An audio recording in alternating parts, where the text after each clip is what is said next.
This podcast is part of the Planet Broadcasting Network. Visit planetbroadcasting.com for more podcasts from our great mates. This week's episode of Do Go On is brought to you by the dynamic duo of Vans and Marvel. Together at last, that's right. The Vans Marvel collection is available now at, globally. And you can visit vans.com.au for more information. And if you are in Australia and you want to enter... Or New Zealander. Or New Zealanders, welcome. You can enter the draw to win 3 pairs of shoes from the collection just by visiting vans.com.au/planetbroadcasting and answering this question. Which superhero would be the best skateboarder and why? Superhero? Super! And you've got until the midnight on the 15th of June, so a couple of nights, so get on it. Now on with the show, Super. Dynamic duo is Batman and Robin or something. Yeah, that's going to be a copyright issue then.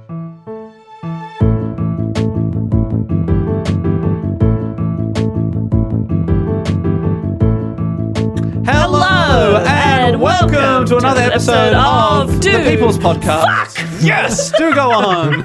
My name is Dave Warnicky and I'm sitting here with some beautiful, beautiful people. So let's talk to them now. It's Jess Perkins, Matt Stewart, and the fantastic Nick Mason. Completing the Mr. Fantastic Four. Fantastic. Thank you. I've always considered myself more like Herbie the Robot. I always thought of you more as the rock man. Yep. My rock. Always thank you. dependable. I thought thank because you. he weighs us down. Oh, Jess. Don't tell the truth this early in an episode. Nah. No, I have to learn sometime. That's true. So, Every podcast needs a ballast, and you're ours. that's right. Every podcast needs a fun stopper. Yeah. Come on, guys. Stop it. Let's get back to topic. Yeah. Come on. The People's Cork. Stop the fun. It's Nick Mason. The people's what? Cork. Stopping the fun. Sure. Oh, okay. The fun's in the bottle. The fun. Oh, right. It's a, Okay. bottle of, it's a bottle of fun. What are you keeping your fun in, Matt? Jesus. So that's the noise when they put the cork in. Yeah. How often do people put a cork in? I think of champagne and you're popping Maso out and the party starts. Yeah, that's when you what get it is. Maso out. Well, consider yourself popped, Mason. Thank you. Hello. Thank you. I Now- can't stop. Some people count our podcast as only having official episodes when you are on. So what official episode count are we up to? Is this 6? I think it might be That 6. feels right, yeah. Yeah. Yeah. That's good. We'll get to double Superman. For those who don't know you, you're a legend. Superman. You did a Superman report. Yeah. You've done a Marvel Universe Yep. report. You were on for the Mothman episode. figures. The Elvis episode. You're on for the Elvis, and you're also on for the live episode about Loch Ness Ness, Monster. yeah. So this is Okay. number 6. 6. Congratulations. Thank you. If you haven't heard Meso's podcast, The Weekly Planet, we definitely suggest you check it out. You might know his voice from the beginning of every episode of ours from the last 100 episodes. A station idea that gets worse every time we record it. Thank you. More echoes. That's what people demanded. I remember I was talking about you the other day to a friend of mine who I know listened to the podcast, and I said, "Oh, he's the guy at the start," and he's like, "Oh, the guy that threatens us." Yeah, that's hilarious. Because you're like, we used to go easy on you, but now you have to listen. If you could, if you wouldn't mind. Oh, that's a The really enforcer. lovely threat. Yeah. If you wouldn't mind. Please. Should we're doing a new thing where we're getting to the topic a lot quicker than we used to. No, you're not. Yeah, we are. We're trying. We're trying to be better. Yeah, that's Okay. all. We annoyed YouTube, so we try. Yeah. Well, the people have. Well, the We're YouTube trying- do not count. YouTube will complain about anything. We're trying to be YouTube superstars. Oh, okay, then carry on then. Our Yeah, dream yeah. is to have a video with 1 billion views and no dislikes and no negative comments. Is that possible? You could recreate Gangnam Style. That would probably get you 1 billion views. Oh, the musical song. Yeah, the musical song. I'm sure no one disliked that video. No, that got 1 billion views, I think. That's stupid. 1 billion views. Yeah. That's a great amount of views. Well done, Psy, the singer of the song. No, Well I done, know. Si. Well done. Don't No, look at me like I'm dropping some. In case you were info thinking here. I meant the exhale. But do you think don't most people love the waffle? I love the waffle. I love the concept waffles. and the Yes. food product. Yeah. Obviously, yeah. Mhm. Yeah. Sticking together is what good waffles do. There's the Simpsons reference. Yes.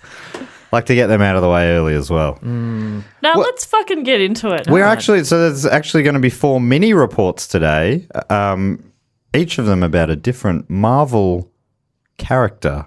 Which is it? Marvel, if you don't know, is like a superhero universe where people have powers. Some of them do, and some of them are just real good people. All right, let's get Mason to explain what Marvel is.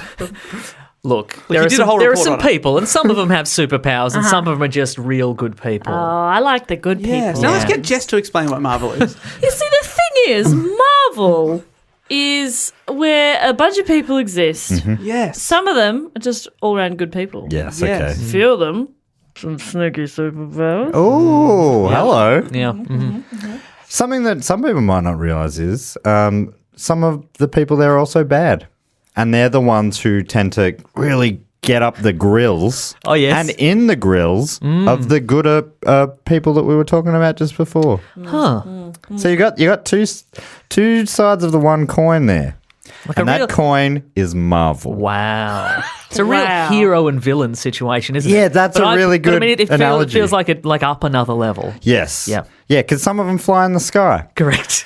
If you do not know what Marvel is, you should go back to our episode about the Marvel Universe, and we explain it even better than that. Or you could just go to a theater and just go into a random cinema. Yeah. You got about a 50-50 chance of seeing a Marvel If movie you at this don't point. know what Marvel is, then you have been living in a bunker for approximately 15 years. Right, I've been well, watching a lot of Kim I know a Schmidt. guy who used to live in a bunker, but I won't talk about him because we don't do we're that cancelling- anymore. No, we're cancelling this episode.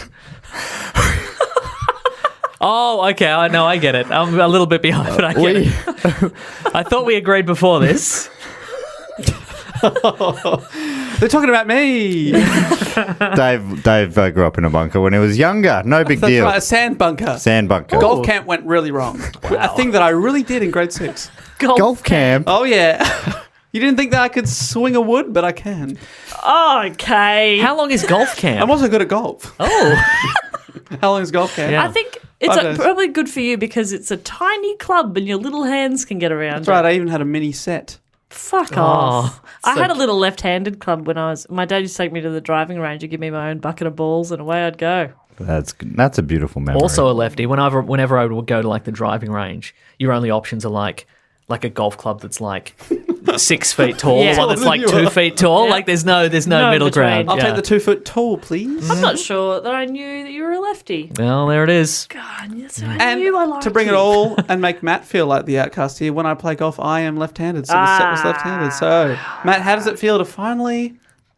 That's weird. I'm normally such a cool, popular one with Yeah. everyone on board with me. Now I feel like I've treated everyone so poorly. I remember all those times where I marginalised those who were different from me. Yes. Like the X-Men did. Oh, this guy's time. good. Like they're from Marvel. That's something that people don't know. I reckon new people to Marvel don't realise that X-Men is Marvel as well, and so is...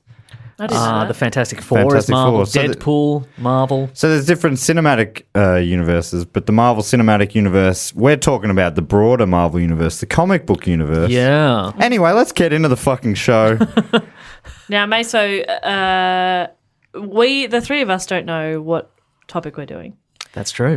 So we told you so that we made sure there was no double ups. Yes. Is there some sort of logical order that we should go in? I think, to the best of my recollection, Yeah. Dave's character was created first, Okay. and then Matt's was, and then Jess yours was. So That maybe makes sense too. chronological order. Because I'm new age. yes, I'm hip exactly. and modern and Wait, stylish. you didn't choose modern woman, did you? You'll have to wait and find out. Okay. Sitting on the edge of my seat. Modern girl, anyway. Dave, kick us off. All right, I've got a question for you all. Ready. Maso, you can't answer because Okay, you know I'm- the answer. Fuck, I didn't write a question. I never do. Anyway, yep. Go My on. question is, in 2013, which Marvel character outsold the Avengers, Batman, and Superman combined? 2013. 2013. So that's not movie profit, but in terms of merchandising and things Oh, like that. okay. Making them very, very popular. Can you ask that one more time? Feels like we should know this, Jess. So in 2013, which character outsold the Avengers, Batman, and Superman combined? 2013. 13, yeah. Right, that was Who the was most big recent then? statistic I could get. This was according to CBS. I feel like... Wait. Was Batman one of the... No, it's going to be a Marvel thing? Okay, good. Oh, that could have been a mistake I made. Good to eliminate early. Spider-Man is very popular. It's Spider-Man! And Nice. web. I shot them in the face. Is that something he does? Shoots people in the face. Does he use his webs to blind people? I would. He doesn't I say mean, not permanently. No, but does he say web? Just as a prank. He doesn't. Web. The web. traditional onomatopoeia for Spider-Man, I think, is thwip. Oh, It's a thwip. That is such a cool word. Yeah, thwip. I agree. It's not web. Whip your hair back and forth, like that song Yeah, from a few it's years not ago. web your hair back and forth. Well, it could be. But it isn't. Well, I'm working on a few things. All right. A few singles.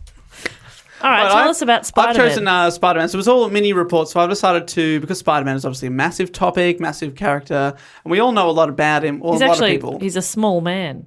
He's a teenager. Yes. He's 5'9". That's taller than me. Carry on. His hair is brown and his eyes are hazel. Oh, Dave. I can't surprise him with anything.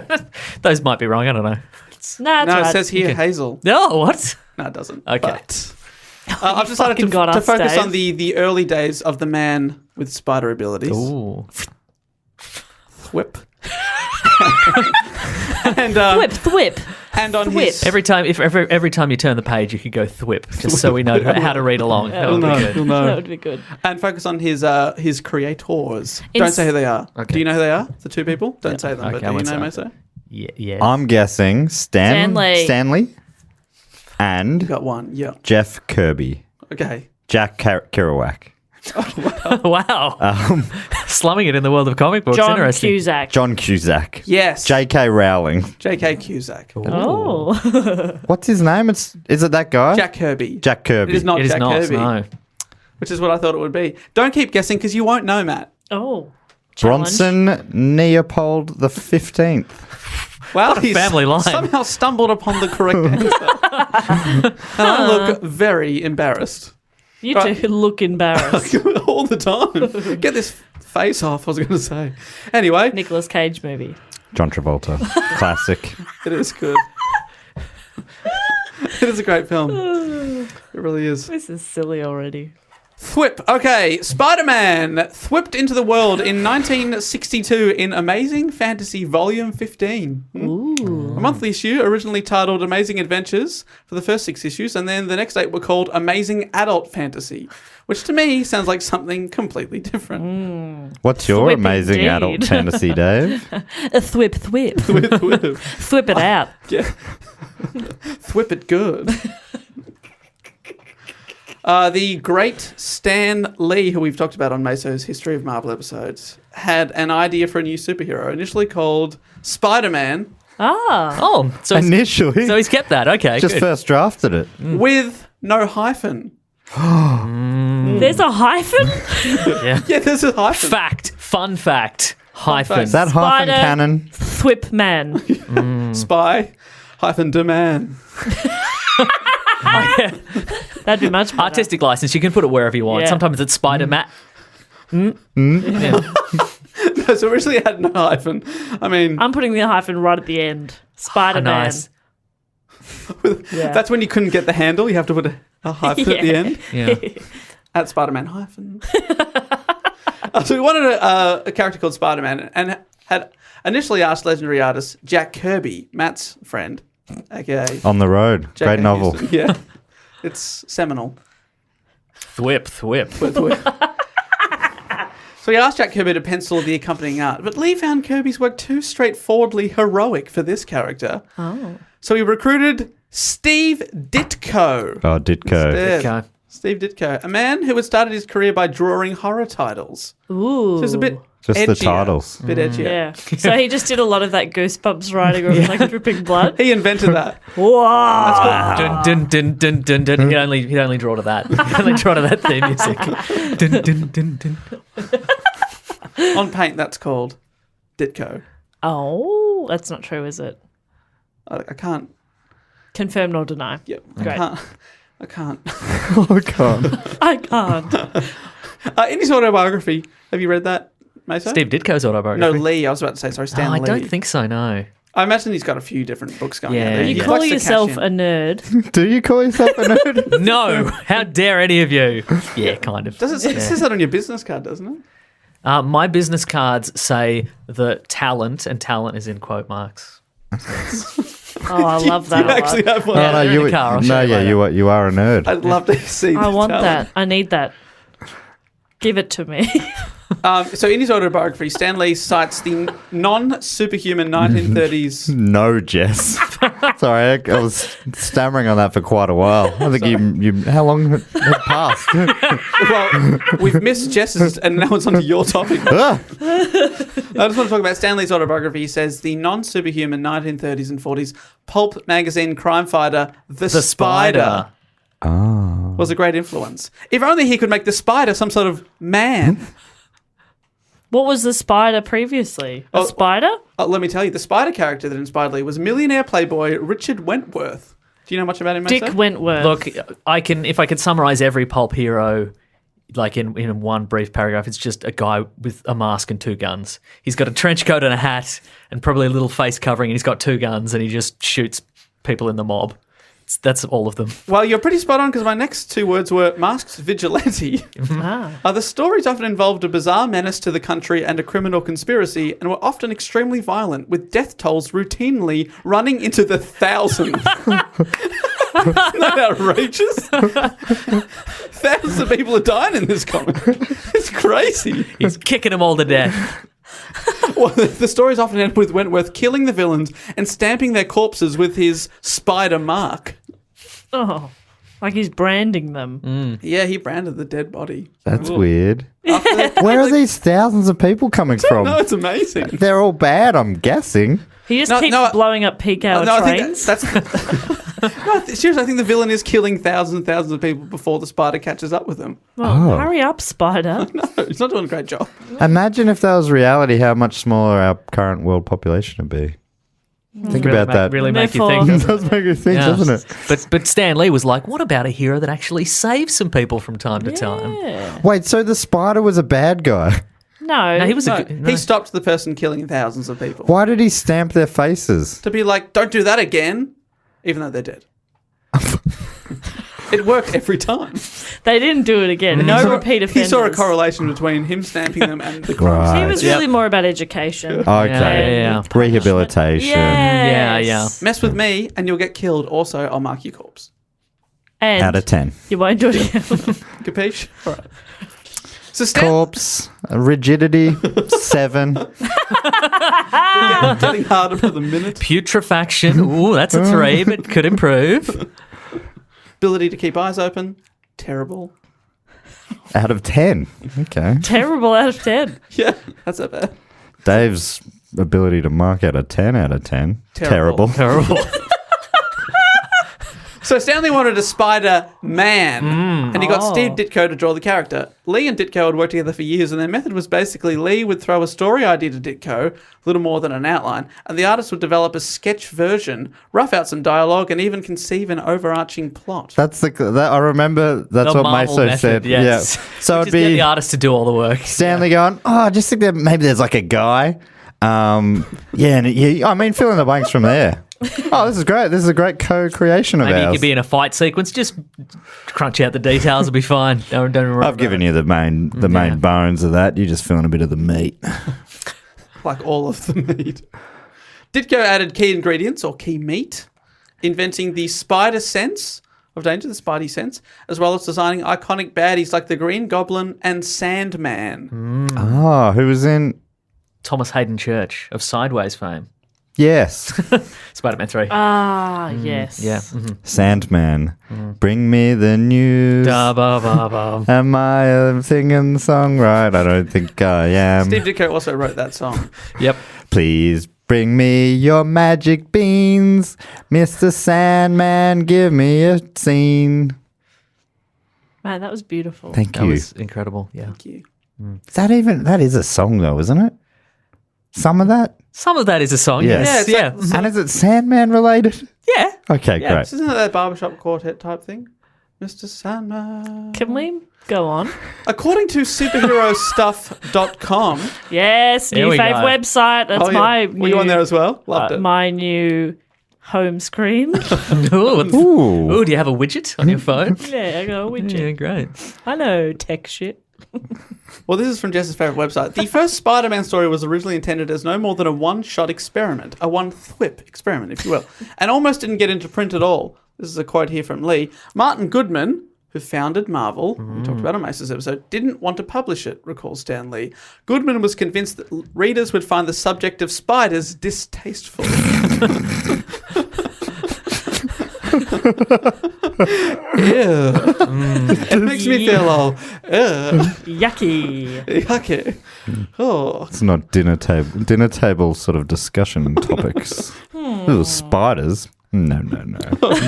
Could you just make it about a man? That's just a man? The less offensive part of that title. Yes.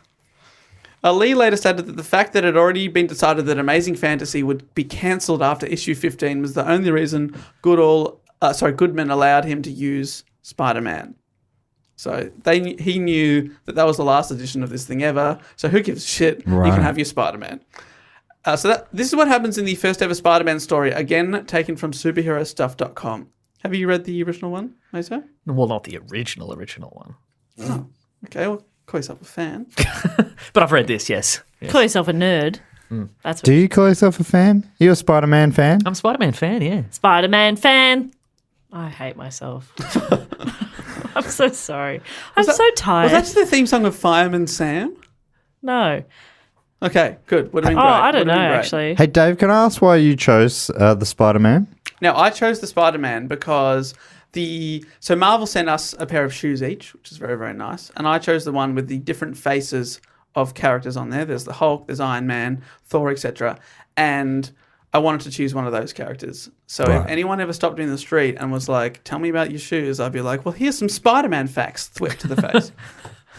Dave, don't Stop whip to the whipping. face. Not on the street. Sorry. No. Stop. So that's whipping it why, out. yeah, I chose Spider-Man. And also, a famous character. He's a Yeah. nerdy little weedy And man. I like had a few yourself. comics growing up, didn't buy that many. Mostly Stole them. I get it. Yes. Stole them out of the The supermarket. fan- Most of them were Phantom. the Phantom, which I get bullied for by everyone. No, I understand. But some of them were Spider-Man comics, so I was a fan as a kid. I just had Archie comics, so you know. Oh, they're pretty cool. I just Yeah. had Tism comics. Do they have comics? Yeah. Yeah, they did, yeah. Oh, that's really cool. Hey, Dave. Okay.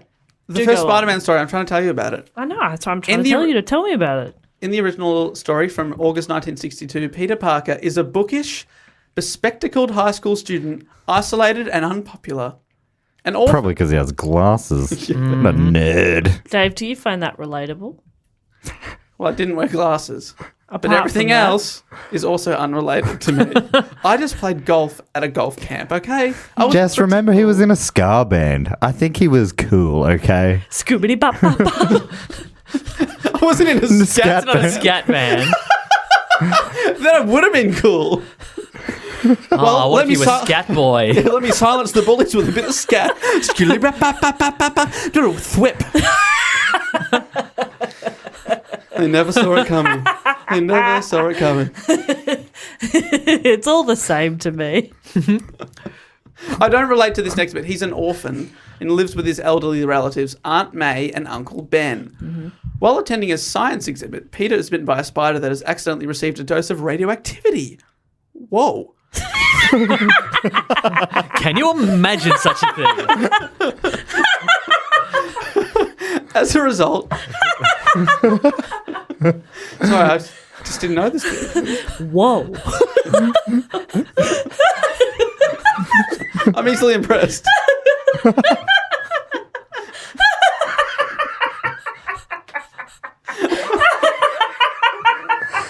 So, hang on.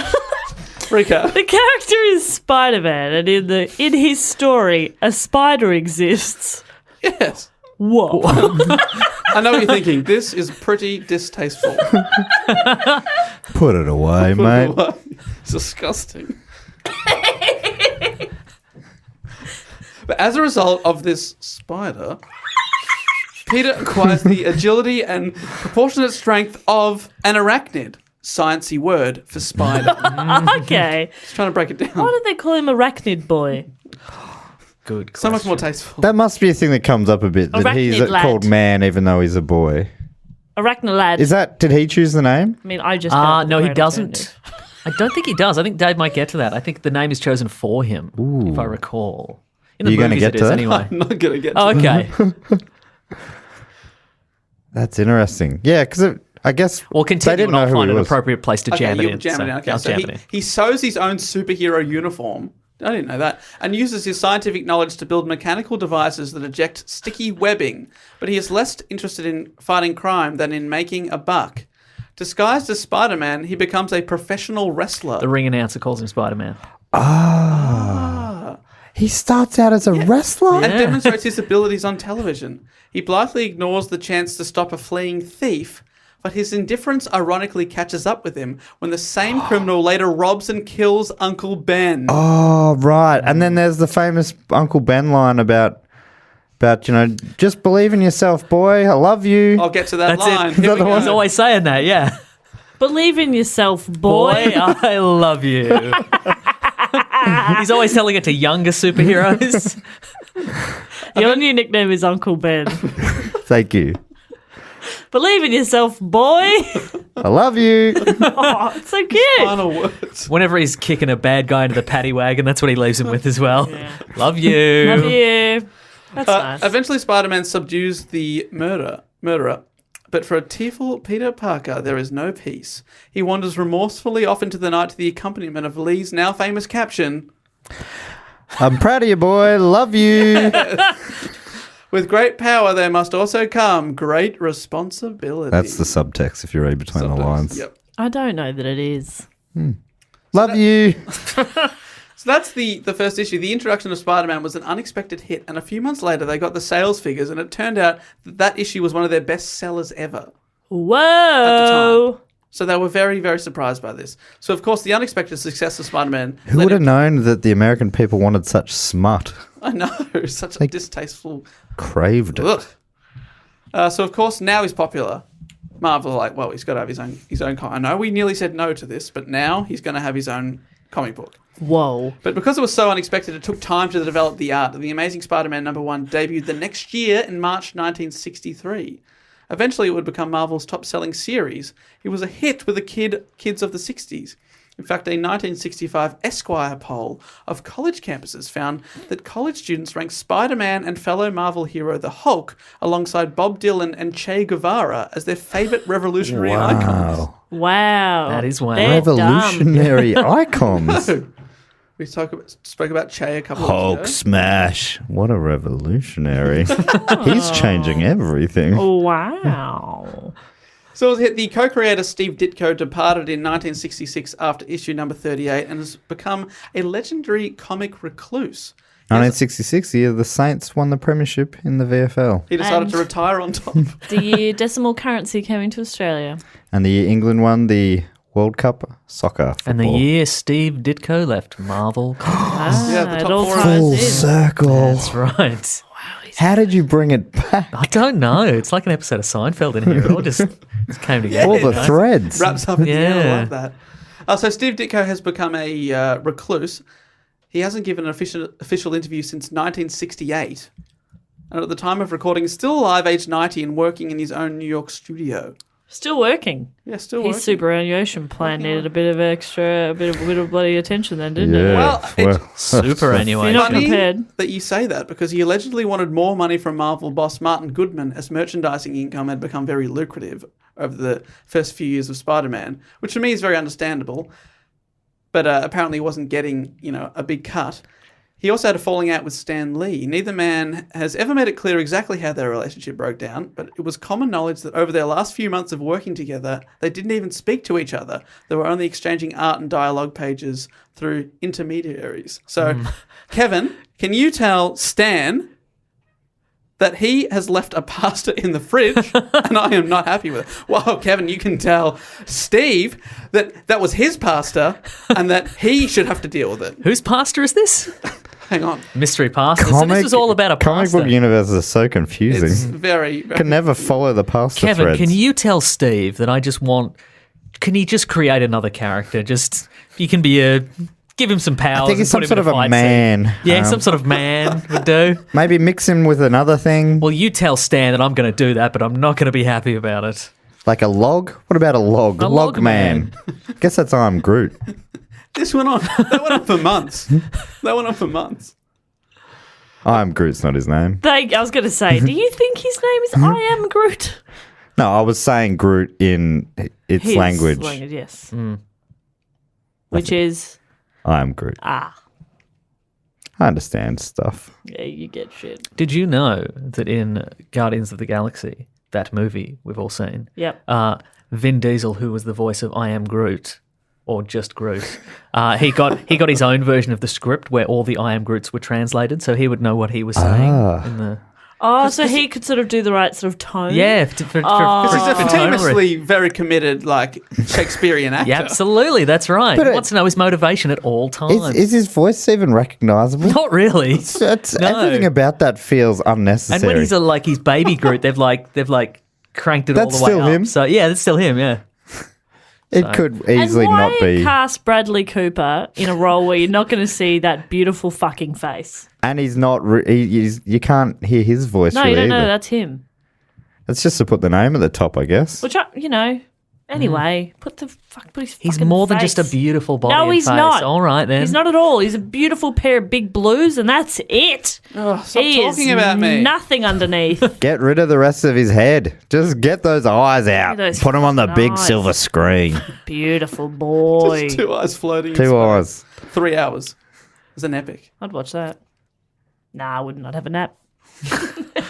I'm very tired. Given the option. Yeah. Apparently, Stan Lee did some things to piss off Ditko. When filling in dialogue on Ditko's roughly penciled out pages, Lee sometimes misidentified characters, which is a bit of a fuck up, and was reportedly frustrated with some of the artist's storytelling decisions, so they often fought back and forth. In a 2001 essay, Ditko wrote, "I know why I left Marvel, but no one else in this universe knew or knows why. It may be of a mild interest to realise that Stan Lee chose not to know or hear why I left." Oh. Yeah. For decades, it was rumoured that Lee and Ditko's split was caused by a disagreement about who they'd reveal as the alter ego of the Spider-Man villain Green Goblin. But Ditko finally dispelled this notion in 2015 when he published another essay that said his reason for leaving was much simpler. "Why should I continue to do all these monthly issues?" He says he thought to himself, "Original ideas, material for a man who was too scared, too angry over something to even see or talk to me?" I love that 50 years later. Yeah, he's right. writing Still, essays. yeah. So good. So good. The story is that one day Ditko just left. He handed in his final pages of artwork, and when Lee came into work, he was told, "Ditko quit," and they never saw each other again. That's beautiful. He did a quitco. That's what he called him. Fuck yes. Yeah. I've done that.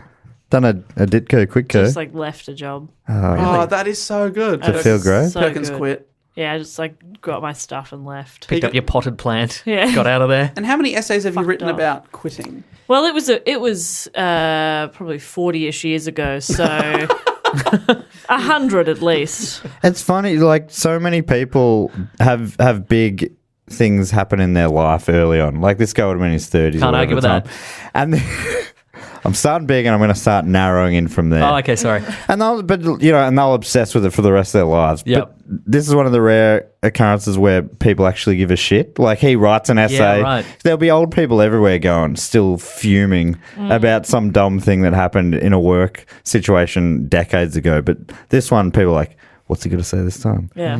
Please tell us the truth about that petty quabble you had. Quabble? Yeah, quabble. Quabble you had. I love that quabble. I love that quabble. Is quibble also a thing? I think you were thinking of quibble. I don't think quabble's a word. Oh my God. You are very powerful. I fully bought that.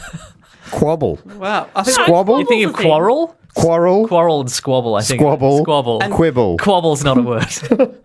Quibble. But now it is. Quarrel. Quoggle. Hey, the English language changes all Quoggle's the what time. the Harry Potter people chase after. You're thinking of the Fraggles? Fraggles. You're thinking of the Fraggles. The Fraggle Rock. thinking about muggles. Muggles. So Harry Potter's chase after Quidditch. them. Oh, you're thinking about the quaffers. The Anyway, quaffers. Ditko. What's that called, Jess? A quokka. That's an animal. Oh, in Harry Potter. They hit small animals. Yeah. Anyway, Steve Ditko won a quokka from Stan Lee in a Quidditch Yes, match, so- and the results That's have the been in story. dispute ever since. Ditko was famous for creating another character, Doctor Strange, Ooh. I like him. one of the more unconventional Marvel characters. Over the years, Steve did return to Marvel semi-regularly, sort of on a contract basis, just sort of freelancing a bit. He created cult superheroine Squirrel Girl in 1992. Do you know that, Mason? I do know Squirrel Girl, yeah. Yeah, that's a fan favourite. What's her deal? She's unbeatable. Really? Yeah. How many unbeatable superheroes are there? Just the one. Really? I mean, versus her. She's number one. She's up the top. And everyone respects that Really? rule. Yeah, everyone I imagine. respects that rule pretty much, yeah. Uh-huh. What? Cool. Wait, what does that mean? Is she in the Marvel? Yeah. And she's undefeatable. Yes. Is she hot? Is she a squirrel? Not sure how to answer that. She's got a tail. She's undefeatable on the dance floor. I would imagine so, yeah. Yeah. Wait, what does this mean? There's an undefeatable. I guess they're not able to use her much because that would make everything boring. Correct. Right. Yeah. And she's not the most serious character. I mean, her name is Squirrel Girl, so I love her. What's her real name? I can't remember. I was like, Ica. That's an interesting name. Beautiful. Ica. Tremember. Tremember. Her real name is Spider-Man. It's hyphenated. She's from a posh family. Oh, double barrel. Dave, do you remember Jess said let's try and keep the reports to 10 to 15 minutes each?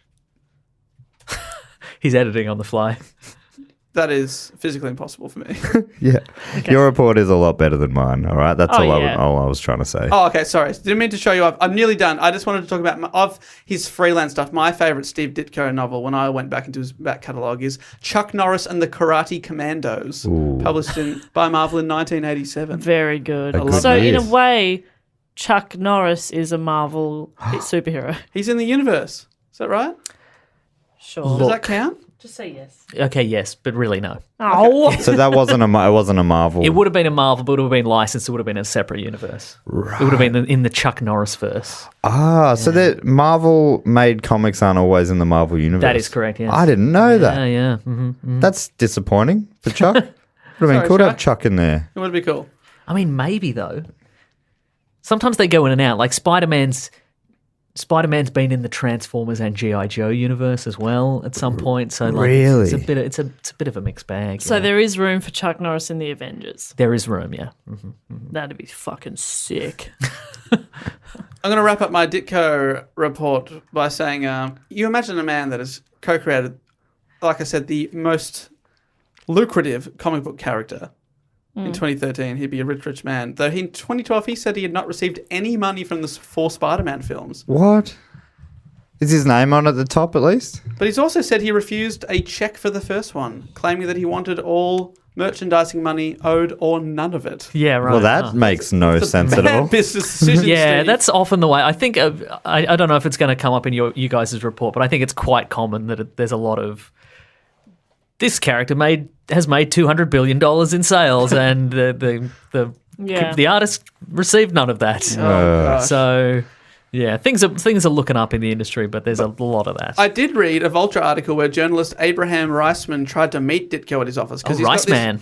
You know Reisman. Yeah, I know Riceman. Yeah, From the Yeah. Marvel Universe. yeah. It's very popular at weddings. Because in the... that is such a good joke.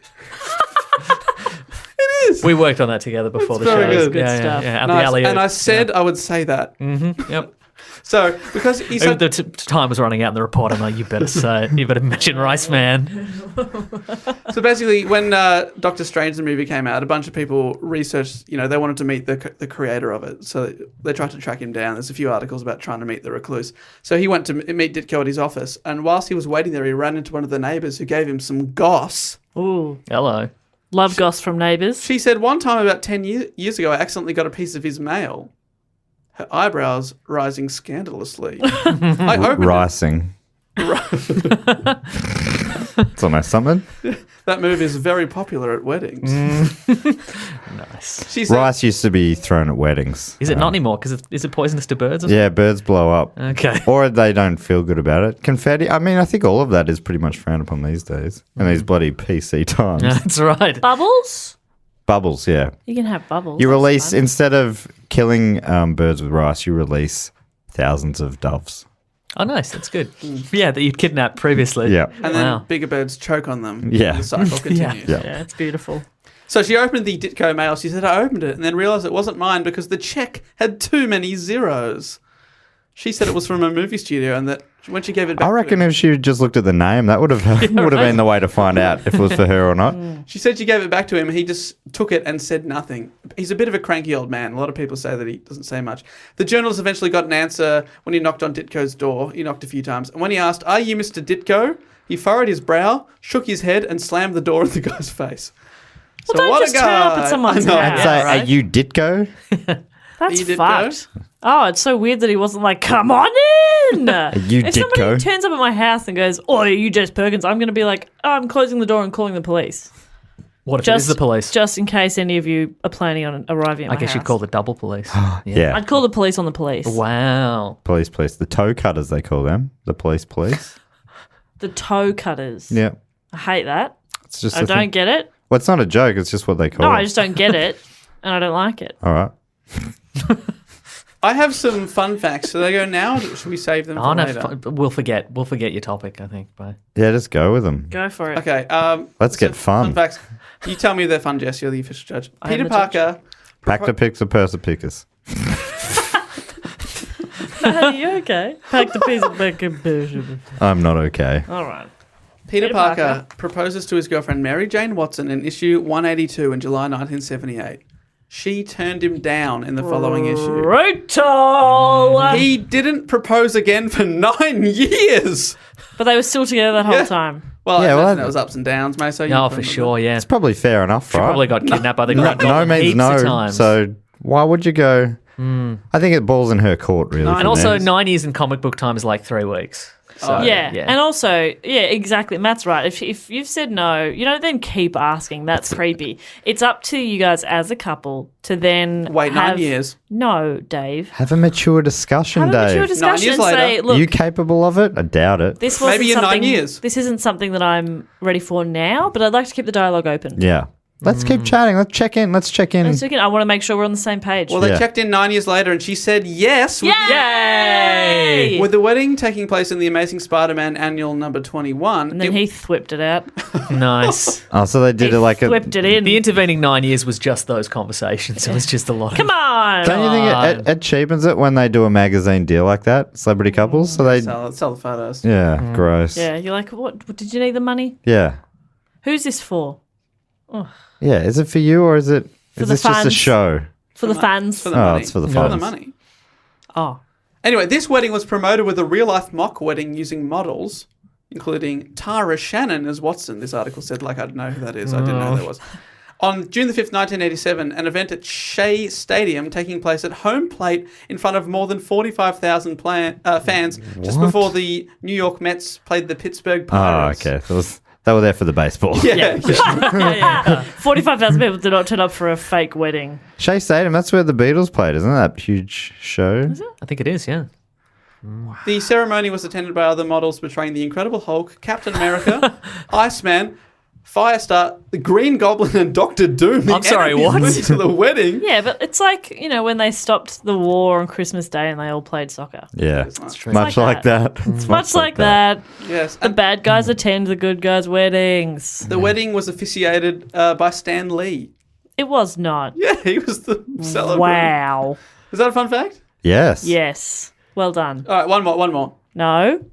You had one. Oh, but this is fun. Go on. Spider-Man then. has had many enemies over the years, including the Australian Frank Oliver, a.k.a. do you The know this? kangaroo? The kangaroo. Oh. Yeah. It's a great Frank Oliver's a great name. He's not even Australian. His power is he went to Australia and he learned to jump like kangaroos. Wow. That's his power. As a young man, he studied kangaroos. It does say in his native Australia. I will Oh, say okay. that Sorry. again. Sorry, guys. He But it should be Kangaroo Man. should be- Kangaroo Jack. There it is. Oliver Is it lived- Kangaroo Jack? So this is his story. He lived, ate, and travelled with the kangaroos, developing a leaping ability that rivaled the animals he studied.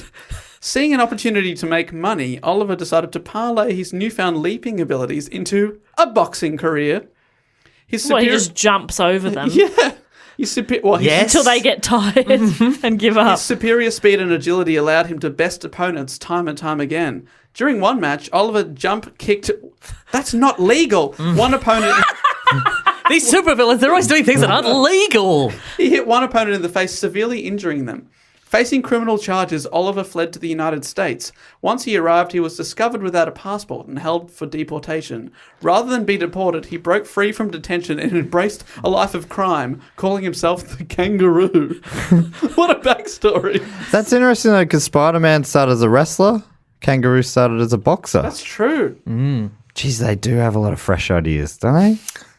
Sometimes they're boxers, sometimes they're MMA, etc. MMA. They're MMA. But that is our good friend, the amazing Spider-Man. Hooray! Light you. applause, golf applause for you there. Thank you, which I am very accustomed to. I know. He is one of the most popular all-time superheroes, I do believe. Spider-Man. Yeah. It's a big seller. Based on that merch. I think he's cool. He's cool. Okay. Oh, he's so cool. We're going to give a word on the end of each one, saying whether we think they're cool or not. Spider-Man's To cool. me, he's cool. And Spider-Man's like the first of like the. He's like the hard luck hero because like the Spider because prior to Spider-Man they were all just millionaire playboys, Which is like pretty boring. Yeah, they're just like, oh, I'd feel like fighting crime. I guess I'll just put on a mask and shoot some people. I'll shoot thousands of people. Guess what? That's what I'll The do. Spider. I really liked the Homecoming movie from a couple of years That's ago. a good one. Yeah, I thought it was really fun. The biggest thing I've taken away, though, is that in Spider-Man's world exists a spider. Whoa. Whoa. So, Maso, who was going next in the I believe it's chronology? Matt Stewart. Andy, you were just right by like 2 years in chronologically speaking. Ooh. Sorry if you were going to do the kangaroo, Matt. Spider-Man was 62. Yes. My character debuted in 64. I'm 64. The question is, which Marvel superhero shares their name with a city in Iowa and a character in TV's MASH? Hawkeye! Hawkeye. Alan Oh. Alda. Oh. Trapper John. Another one. Did I get it? It is Hawkeye. Man! Well done, Jess. I That never is get it! very good. I like Jess. Hawkeye. Hawkeye's cool. Hold on, which one? The MASH, the city, or the character? There's a Hawkeye city? Yeah, Hawkeye, Iowa. Isn't that a great city I name? want to go there. Yeah. But also Hawkeye from MASH is awesome. But Hawkeye from a Marvel universe also pretty cool. Good. Yeah. Is that a popular opinion? Am I wrong? Look, I think the consensus is because he's just a guy with a bow and arrow. Yeah. It's kind of lame. But then on the other end of the spectrum, he's just a guy with a bow and arrow, and he's on the Avengers. Yeah. Yeah. Yeah, so he is seen as being a bit lame. I think that's why I love an underdog. Yeah, for sure, exactly. So yeah. a few people have asked me recently for whatever reason who my favorite Avenger is, and I've started saying Is it just Hawkeye. me constantly? It's always Every you. day on Messenger, hey, Matt, have you come around? Come around to Hawkeye? What do you reckon? What do you reckon He's about alright, that? eh? What do you do? Where do you sit on those two? I like Hawkeye a lot. I think he's Is he's he an your favourite Avenger? When I was a kid, it was Iron Man, I think. Before He he was famously had Iron Man's beard for quite a while. cool. I did have that for a while. That's true. By Iron Man's beard, he used to say. But that was a lot of work, so Yeah. I've gotten rid of it. Saying got those- Hawkeye's that beard? phrase. Yeah, maybe. Does Hawkeye have a beard? Sometimes he has a beard. Okay. Maybe he goes undercover. He has a beard. You don't know. You don't would know. know because he's undercover. Yeah, you wouldn't know. I wouldn't know. Stop pretending like you know, Dave. Yeah. I know I'm everything so sorry about Hawkeye. Dave. That's quite right. But yeah, because he's the underdog. He's the guy, if he's written well, he's the guy who's like, well, there's a reason he's in the Avengers because he's Yeah, got a lot of arrows. You know That's what I mean? the thing. I always think about that as well. Like, Thor's got a hammer that is, until someone breaks it, Yeah, sure. it's got infinite usage. Uh-huh. Whereas a guy with a bag of arrows on his back, plastic bag, Yep. he's got 7 or 8 shots. Yeah. And then does he twiddle his thumbs till the battle's over? Sometimes he twiddles. Yeah. He's a twiddler. Mm-hmm. Loves a twiddle. Anyway, We all love a twiddle. Thwap. I took this in a slightly different direction. No, that's cool. I quite enjoyed your report and how you did it. I think that would be more interesting. I did mine I more. thought you were about to say, I like the way you did it. I did it better. I thought that's where you were Yeah. going. My report's more about the fictional character Hawkeye, No, that's cool. as rather than the people behind him. If I could just say, whoa. Blowing Never going to minds get early. old to me. If there's a character called Hawkeye, you have to conceive of in the Marvel universe, there's Hawks. Whoa. Yeah. And this eye. eyes. Do you Yeah. reckon we can have Bradley Cooper play the eye? Oh. Finally get a use Put for him. those eyes on a hawk. That bird will be Birds flying the king coop. of the birds. Nom, nom, nom. It's king of, is Hawkeye king of the birds, man? Well, it would be in that What's scenario. the current king of birds? What's Is the it- most powerful bird? Big Bird. Yeah. Not anymore. Big bird. Whoa. It's Bradley Cooper Hawkeye. His nemesis is Big Bird. Yep. He's going to kick the shit out of The him. eyes I'm thinking of specifically are from the film The A-Team. Oh, is he the dreamiest What, in does the he have 18? different eyes in the A-Team? Yeah. Wow. Oh. No, he doesn't, Dave. It's just there's a shot at the very end where he's been taken away, and this is a close-up shot of his face, and his eyes are beautiful. Put them on a hawk. Fucking yes. Put him on a hawk, anywhere in particular? Just lash On him the back? Yeah. The hawk still retains its own eyes. Yeah. Sure. No, it has double eye. Double Hawkeye. Now that is a superpower. That is a superpower. Yeah. I'm actually really interested to hear about the characters. I don't know very much about Hawkeye. I'll give Wanna you a say little not very preview. much? His origin is very stupid. Yes! Yay. Well, because I believe there's a few different ones. But anyway, let's get into it. He was created again by Stan Lee, and Stan Lee went, it's some guy with arrows. Yep. Handballed it. And artist Don Heck. And Don Heck was famous. Who else did Don Heck create? Did he? Don Heck. Oh. Didn't mean to put you on the spot No, there. that's right. You The Hulk. definitely. A guy you liked as a child. Oh, Iron Man. Iron That's Man. Really? All right, maybe not. All right. I had full confidence in that. Okay. So confident that I I don't wrote it recall that. down No, until maybe. you looked at me like I was a Look fucking maybe. idiot. Maybe he did. No, I appreciated that. You've held me to account there. No, co-created Iron Man. My Here's mistake. an interesting thing. So you said your favorite was Iron Man. Yes. You're now wearing a Mr. America shirt. Correct. Captain America shirt. Yes. Mr. America when he's off duty. Yes. Yeah, please. Mr. America is my father. Call me Chad America. My father was not in the army. There's fewer. There's dad was a there's less Iron surgeon. Man merch than you'd think. Yeah, right. Yeah. Yeah, I guess there's not. Yeah, that symbol it's got like the hashtag sort of look I on do it. have one of those that lights up. Wow. Wow. Wow. You're not wrong. Yeah. Whoa. Whoa. So his alter ego's name, anyone know this? Imagine I do. it's something. Don Heck. Clint! It is Clint. Yes! Clinton Francis Because Barton. Natasha Romanoff calls him Clint. Yes. It's true. He calls her Nat. Because they're best friends. They're best friends. And I love that they're best friends. It's so cute. Would you know his height? At least gonna according say- to 5'8". Marvel.com. I'm going to say 5'11". 6'3". What? He's not That in is the movie. madness. I think this is it. This is obviously in the comic book world. I Yeah. think he doesn't seem that tall in the movies. No.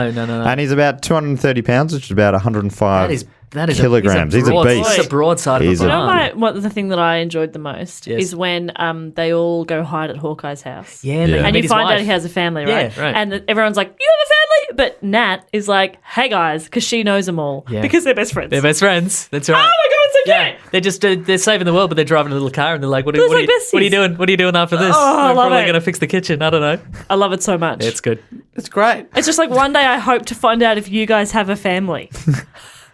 Oh, are they together? No. Oh, okay. All right, we should probably tell listeners only 3 of the 4 of us care about Marvel in the room.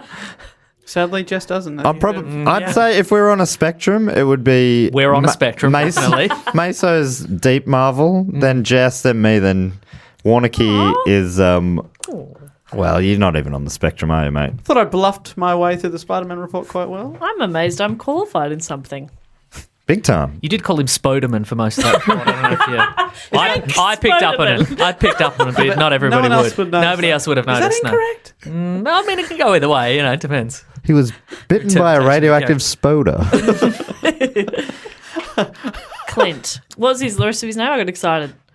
Clinton Francis Barton. Oh, that is good shit. That is. Oh, Not yeah, Agent Barton. That makes sense. Francis Barton. That's boring. Uh, Sounds like a bloody early Prime Minister of Australia. And if- Francis Barton. If you write Clint, you would have seen photos of a birthday cake where people try and write Clint in all capitals. Yeah. Oh, yeah. Never successful. No.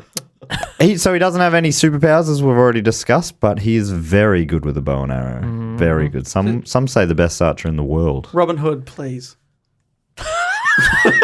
Different universe, Dave. Oh, okay. This is not the Robin Hood universe. No. So where's Friar Tuck? Answer that. That's Nick Fury. Oh, yeah. Little John. Can he do all of them? Oh my God, he can do all of them. Or Fox Richard, Maid the Marion. Lionheart. Ooh. Anyone else? The sheriff. Sheriff of Nottingham. And the rest. Christian Slater. And the Hi, rest. we're the rest. The song goes. We've got low self-esteem. We're the rest. Oh, we're the rest. According to Marvel.com, he's also, as well as archery, he's also trained to throw knives, darts, balls, and boomerangs. What kind of balls? And does he throw? shade. Shade, yeah, he throws big shade. Is he throwing basketballs? He's Yeah. sassy. Yeah. Hey, Scarlet Witch, I love that colour, but not on you. That is great shade. He's just necking. Yeah, he negs. That is like that's mean. Yeah. Because you're going compliment, no, Hey, Vision. giving and taking. Vision, I of a- love that you just wear anything, you know? You can Yeah. yeah. I love Have that you don't been care. have you been reading the game or something, Mason? You're so brave to wear that. Yeah. I love that you just don't care how you look. Yeah. You just leave the house looking like that. And you're like, yeah. I'm just going to phase back into my house now.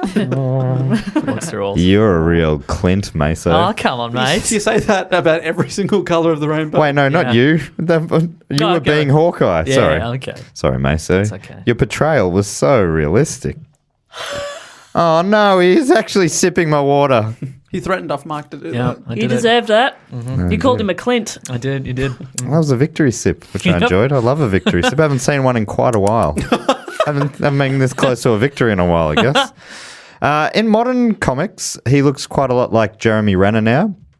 And that's since the Jeremy Renner portrayal in the Avengers movies was quite popular. So they started, I think in 2012, they changed his look. His first MCU appearance was in Thor. He had a little cameo in that. Can I just a quick side note? Yes. Speaking of characters' appearances, because they changed them, when the movies were popular. Nick Fury in the comic books is white. Like, so he was so white that then when they made a TV movie of him, like in the 90s, he was David Hasselhoff. That's how white he was. He was big in Germany. Yeah, exactly right. Yeah, That's very white. white. They're so white. But then when they made the movie, okay, so then there was like a parallel universe version of Nick Fury who was black, right? And he looked exactly like Samuel L. Jackson because the artist at the time was very keen on like tracing. Like photo referencing and stuff like that. So this character looked like Nick Fury. And then when they cast Nick Fury in the movies, they're like, well, we should get Hasselhoff. Yeah, exactly. But he was not available because he was big in Germany. Obviously, still huge in He was Germany. doing Click. So they got Samuel L. Jackson. Was he in Click? Yeah. Nice. But then the dilemma occurred because they're like, well, why? If people watch these movies and then they go back and they read the comic books, they're going to be very confused as to why Nick Fury's white in the comic book. So they made this revelation that he has an illegitimate son who is black, who's also called Nick Fury. He's Nick Fury Jr. So Nick Fury Jr. has replaced regular Nick Fury. So God, just they're to really- save on the confusion. They overthought Yeah. that so much. No one's going back and be like, what do you mean that doesn't look like that actor that they Yeah. cast? This is so confusing. Because that happens all the time, right? They Yeah. change looks all the time. So now are they going back and going, the original Hawkeye doesn't look like Jeremy Renner, so that's actually Jeremy Renner's dad. Who had a Yeah, son that's called right, yeah. Jeremy Renner Yep. that they renamed Hawkeye. Yes. Yes. Yeah, the character is also called Jeremy Yeah. Renner. Just to save on the confusion. Yeah. Yep. No, good. So he was in Thor then. I can't even remember. What was his cameo in Thor? He was a SHIELD agent. He's gonna shoot Thor. Right. Before Thor gets his power back, they're like, "We get deal with this Thor guy," and then he's gonna shoot him, but then something else happens. I don't Right. know. And he's been a big player in the Avengers Age of Ultron, and Captain America Civil War. Until the last few years, though, he looked. I've already said this, but he looked very different. He was blonde traditionally, Get out of town. and his costume was a lot flashier with a lot of purple and blue, and a mask with pointy things over the eyes. Does that have a name? It's like the Wolverine pointy eye mask, I don't like that. and it has a big H on the top, which I assume Yeah. stands for hot. Hot Jeremy Renner. It's probably Hawkeye. Yeah. Because he loses it at the gym. According to Looper.com, the outfit also included elements of a medieval archer's outfit, down to the tunic that hangs over his waist and the folded over buccaneer boots. It's got buccaneer boots. It's very similar to what comics' other famous archer, Green Arrow, has traditionally worn. Robin Hood. Although more recently, he's also been seen in simplified body armor, which I already talked about. But yeah, the Green Arrow, right? He's something that came up a lot. People, Millionaire playboy just got Right. bored. and decided he to really fight does, crime. Yeah. or he used to look a lot like Robin Hood, sort Yes. of. The Men in Tights version, whatever that, the guy from Saw, that version. Carrie Carrie, Elwes. thank you. Yeah. But people, I guess it's mainly DC fans, but whenever there's a thread about Hawkeye, there's people going, "Oh, just Green Arrow ripoff," sort of talk, and which makes some sense because Green Arrow was first in comic books 23 years before Hawkeye, so he just beat him to it. But that's something you talked about in the Marvel episode a while back, that Marvel and DC would rip each other off all the time. Oh, for sure. Yeah. Yeah. Yeah. There's only so many weapons, right? It's much like Hungry Jacks and McDonald's. Coke You know? and Pepsi. Yeah. It's all the same. You can get vanilla everything now. Yeah. Fucking what's Deadpool next? is Deadpool. Wade Wilson is a rip off of DC's Deathstroke. Slade Wilson. Oh wow, that's So a clear one. That's a real kick in the isn't that face. funny when it can become huge? And Yeah, that must right. be brutal to DC. Well, Deathstroke's appeared in like he appears in like one scene in one movie, if one DC movie, but Deadpool's got a franchise. So Isn't there talk of Deathstroke being getting into the DCU, whatever they call it? he might be a Batman villain at some point if any of these movies keep going. Right. Who knows? Oh man, I really want DC's universe to work. Well, it's not going to happen. Oh, Matt. I know you're in the pocket of Marvel. Yeah. Or whatever We they all say. are now. Oh yeah, we So- are too. Viva Marvel! So, as opposed to that purple flashy dress, the MCU version, the Renner version, is pretty muted outfit, a lot of black. I think they allude to some purples. There's some very dull purples, I think, which is a nod for the big fans. They allude to purple. They do allude to purple. Matt Stewart allude to purple. Oh, that's great. What do That you could be think? the name of your fragrance. Yeah, Allude. allude, Purple. Purple allude. allude the purple, allude the toilet. Toilette. But I think because the Marvel Cinematic Universe is meant to be somewhat real world. Obviously, it gets pretty silly, but the humans are meant to be realish, right? How does it get silly? Oh, well, there's that rainbow road that you can go to Asgard on. Stuff like that. Also, Friar Tuck doesn't exist, apparently. Yeah, that's Yeah. very I silly, mean, isn't it? Yeah. get real. Crazy. Get Whoa. busy getting real, or get busy fucking off. So I think he was a S.H.I.E.L.D. agent initially, and a spy, and maybe an assassin in the MCU. But his it was quite a different story for how he originated. Origin story is what they call them. A different origin story in the comic books, which is what the books are called, the little magazines, What's that? What are they called? little comic books. The little magazines. They're called comic books. Yeah. I thought you knew. That was for Dave. But the cinematic look, that was inspired by a comic series from 2002 called The Ultimates, which was a reboot of The Avengers by Mark Miller and Brian Hitch. Black Nick Fury. Right. So that was set in a more realistic world with realistic outfits. According to Looper, after the suit was popularized in the Avengers... After the suit was popularized in the Avengers, the regular Marvel Comics version of Hawkeye switched to it as well. Jeez, when I said that before, that was just a little bit of foreshadowing. Ooh. Hawkeye first appeared in 1964's Tales of Suspense number 57.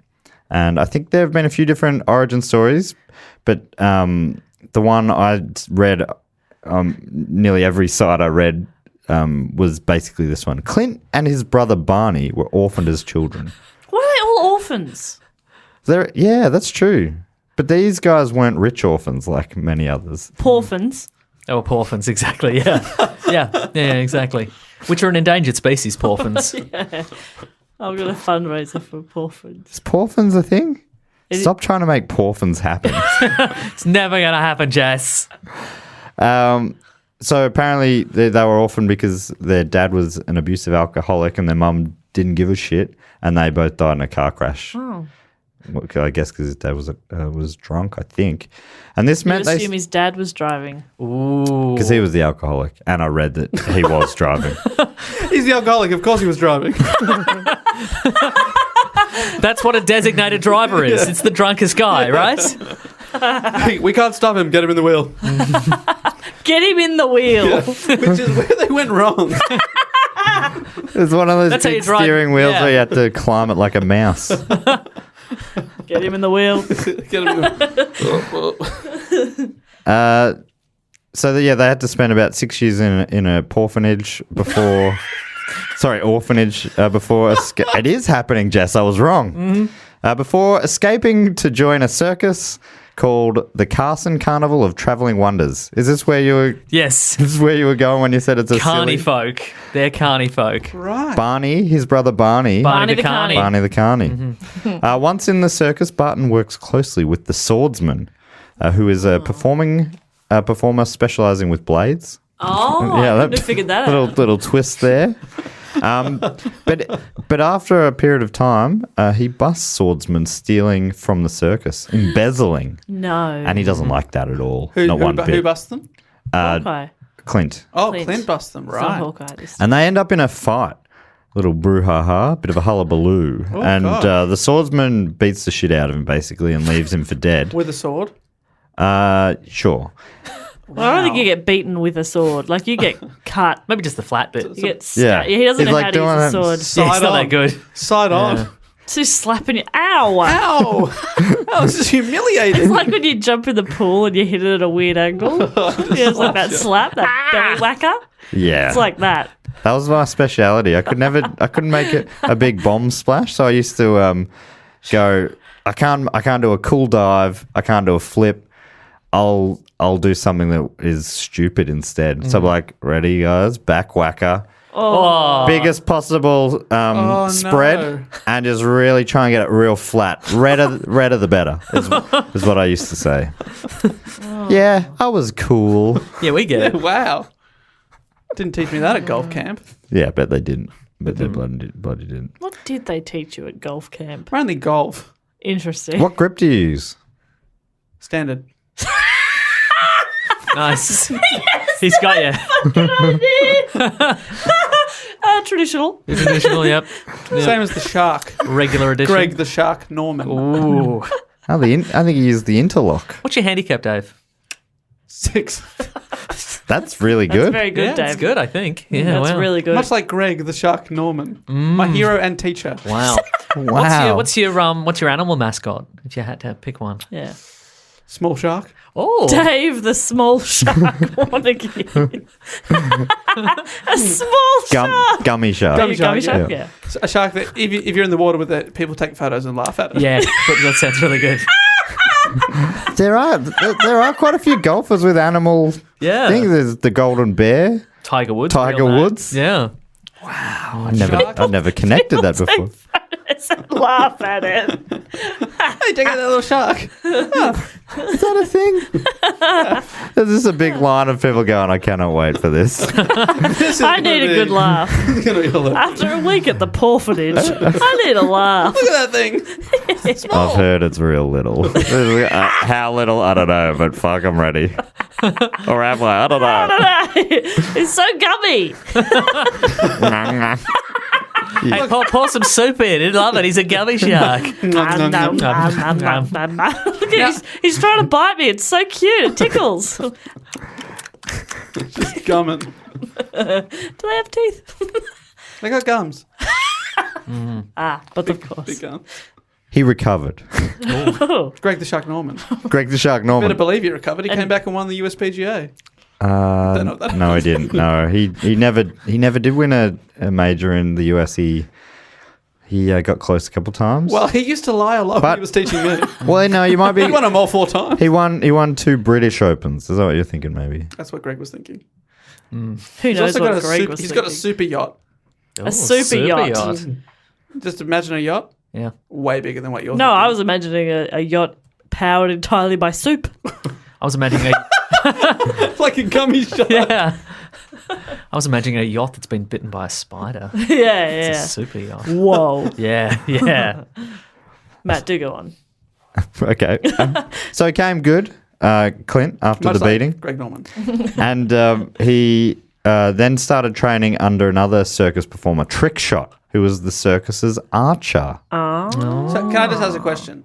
He Yes. stayed in the circus. Are these swords people that beat the shit out of him also still in the circus? No, That'd be they- really awkward. I'm Yeah. pretty sure. I'm not. I read it as swordsman had pissed off. Right, gotcha. Well, so you don't really need a guy with swords at a circus, do you? When have you ever seen a sword act at a circus? Yeah, unless it's that spinning wheel Yeah. one and you throw. But they're Oh, knives. they're knives. Yeah. Look, after the Swords. clowns, we're going to have a man stab another man with a sword. What else? That Sword- act you really swallowing? want. Well, maybe. Yeah, Okay, swallowing all right. or like chopping All right. a person in half Wow. for a magician with a sword. Yeah, that's a magician. But I don't think that's what he was learning. Like he wasn't No. learning under swordsman swallowing techniques. Yeah. So yeah, this is under Trick Shot is how he got his bow and arrow skills. In the first comic, Tales of Suspense number 57, he sees Iron Man save the day, which made him feel jealous when Iron Man got all the adulation from the crowd. They loved him. And I think there's I can't remember what the frame said, but it's something like, "But I'm the best archer in the circus. Where's my applause?" Oh, no. Or something like Yeah, that. nice. Oh, nice. I hate him. He Oh, sucks. so good. It not a didn't good make any origin sense. story. I mean, this guy just saved the day. Yeah, why aren't they applauding me? I got a bullseye. I mean, it was pretty close to a bullseye. I mean, I'm all right. Hawkeye fans out there, obviously I'm paraphrasing and possibly also misremembering. So please don't hold that against me. He doesn't have to wait long before he gets to put on a costume himself. He's inspired. And He does a cabaret. Sexy role play. he gets his costume together. He goes, "I'm going to go save some crimes and I'm going to show everyone." Save some crimes? Paraphrasing, Jess. Please. Sorry. Yeah. Yes, correct. Sorry. Crimes were involved. The exact details are murky. Yeah, Something please. was saved. Yeah. And very quickly he runs into a crime. And that crime's a robbery, right? He saves the day. Not saved the that crime. crime. Sorry, Oh. saved the day. There we Okay, go. all right. Only when the police arrived, they assumed he'd played a part in the crime. This makes the cops and Iron Man also assume he's some sort of supervillain, and that puts him on the path to actually becoming a supervillain. Whoops. He's like, if that's what you're going to call me, I'll super violent. Here's the thing too. With Hawkeye, so like if you're Captain America, for example, and Yes. you're you come across a criminal and Sure. you stop them in their tracks using some combat, Yeah. which he is trained in, Okay. right? Hawkeye is good with arrows. Yes. Hard to just sort of disable someone and, then take him into cut. He's killing people, surely, right? But he's also great in hand-to-hand combat. How do you just knock someone unconscious briefly with an arrow? to the head? We had boxing trick- glove arrow. He had trick arrows, Boxing glove plunger arrows. He's got a plunger. You can also make. Just dragging him in You like can a also like get it through the sides of their clothes and like pin them up against the wall. Shoot him through the eye. Yeah, No, kill them Through dead the eye to the head, to the wall. Maso, no. Yeah. Oh. through the eye to the Heart, head you to the could- wall. You could, yeah, exactly. Shoot him in the heart. It's a three-step Explosive process. arrow to the heart. You could do that. That'd. No, Maso, that's my point. No, well, you didn't hear him out. Explosive with love Oh yeah. to the heart. Yeah, but most. Casper the sleepy giant. What? Matt, are you okay? Chop both their legs off What's arrows. the? Stop it! Oh. Ghost. Friendly ghost. Both my Yeah, legs. but he's not the one who. No. Can't get away now. Yeah. Casper's not the one who sends love with the bow and arrow, is he? Oh, you're thinking Cupid. Cupid. Yeah. Cupid. Yeah. That's the Right. one. Different. Casper's a little dead nubile, little Little dead boy. little dead boy. little Ghost. dead boy, played by Is it Macaulay Culkin? No, but it's Devon Sawyer that's Oh. it. or Yes. Sawyer. That was It's on probably the TV first other one. night. That's why I was thinking about it. I reckon this doesn't last long. His life of crime. And he Thank eventually goodness. joins the comic book Avengers along with Quicksilver and Scarlet Witch, who were also baddies going straight. And they were from the Brotherhood of Evil Mutants, which I'm pretty sure are the X-Men bad guys. They are, yeah, and they are also Magneto's kids. Oh, wow. Oh, right. For legal purposes in the movie, they are not Magneto's kids. Yes, and they're not mutants. Yeah, that's right, yeah. Because they're in Age of Ultron? They are in Age of Ultron, yeah. Oh, I know who you're talking about. Yeah. Yeah. Fast Guy and... I always forget her name. Like her, anyway. Because there's a Scarlet and there's a Scarlet. That's Trip's Scarlet Witch. And Scarlett Johansson. Yeah. Johansson. Got it, sorry. So they all join. This was in Avengers number 16. They were the first new recruits admitted to the Avengers after Captain America was a couple of issues before that. But the original crew was, I found this interesting, Iron Man, who's obviously was one of the cinematic universe's originals, as well as Thor, who also was, Ant-Man, who's in there, Wasp, and Hulk. Hulk only lasted one, and then he left, and then he came back. Classic Hulk. Classic Hulk. He wanders off. Yeah. Over the years, Clint Barton has been superheroes other than Hawkeye as well. He hasn't just been Hawkeye. I almost put this in my fun facts. He reinvented himself. Yeah, that's right, yeah. Mm-hmm. For a while, for quite a few years, he was Goliath when he used Avenger teammate Hank Pym's growth serum to become the giant-sized Goliath. So this was one stage where he actually did have superhuman powers. He was really strong and real big. He was bitten by a giant. He became a giant. That's what happens. And Hank Pym, what's the actor's name in the Ant-Man? It's Michael Douglas. Michael Douglas. So yeah, they in the movies they made it like Ant-Man was retired now. Yeah. It's a bit of fun. Is the guy that Paul Rudd plays, is he from the comics? He's the second Ant-Man, yes. So yeah, I love that. I love that about this. He also played, as well as Hawkeye and Goliath, he also appeared as a third character called Ronan in New Avengers 27 in 2007. And also apparently, very briefly, was Captain America. Everybody's been Captain. Everybody gets a go. That is fascinating. It's my to me. week, guys. It's my week. So if you need any patriotism, It's like let me know. jury duty. Yeah, it is. Yeah, I tried to get out of it. I'm like, I got a pre-existing condition. I got bad knees. I got work. I can't do this. And they're like, nah. You're only gonna have to reapply in 6 months. I'm like, no, all right, I'll do it. All right. Captain America. Well, It's been fair a enough. nightmare. I don't want to jinx myself, but I've not been called up for jury duty yet. Yeah, neither. I have. How'd that go? That's me knocking on wood. I didn't get It wouldn't get through. I drafted imagine. onto the jury. Yeah, I feel like I will not. One of the sides are going to have a problem with me, but I'd love to do it. I'd find it fascinating. I think. Although it'd be unlikely you get an interesting. The one I case. was a Gangland Murder. Yes, that's the kind of thing. And they predicted it would take many months. Oh, So they drafted in like 150 people for the 12 or whatever seats, just in case, because they presumed a lot of people would be like, I can't do this. I can't do Yeah. this. And it was a lottery and I didn't get called up. Thank goodness, because the accused was standing there and they looked terrifying. Wow. Yeah, Thank that's you. true. But if you- not guilty. if We you- haven't even started the case. no, he looks trustworthy. I wouldn't worry about it. I like him. No, but I mean, if you just say he's guilty and then he goes away for 10 years, and it's all the time, isn't it? Practically the rest of my life. Exactly. Wouldn't even Yeah. worry about it. Yeah.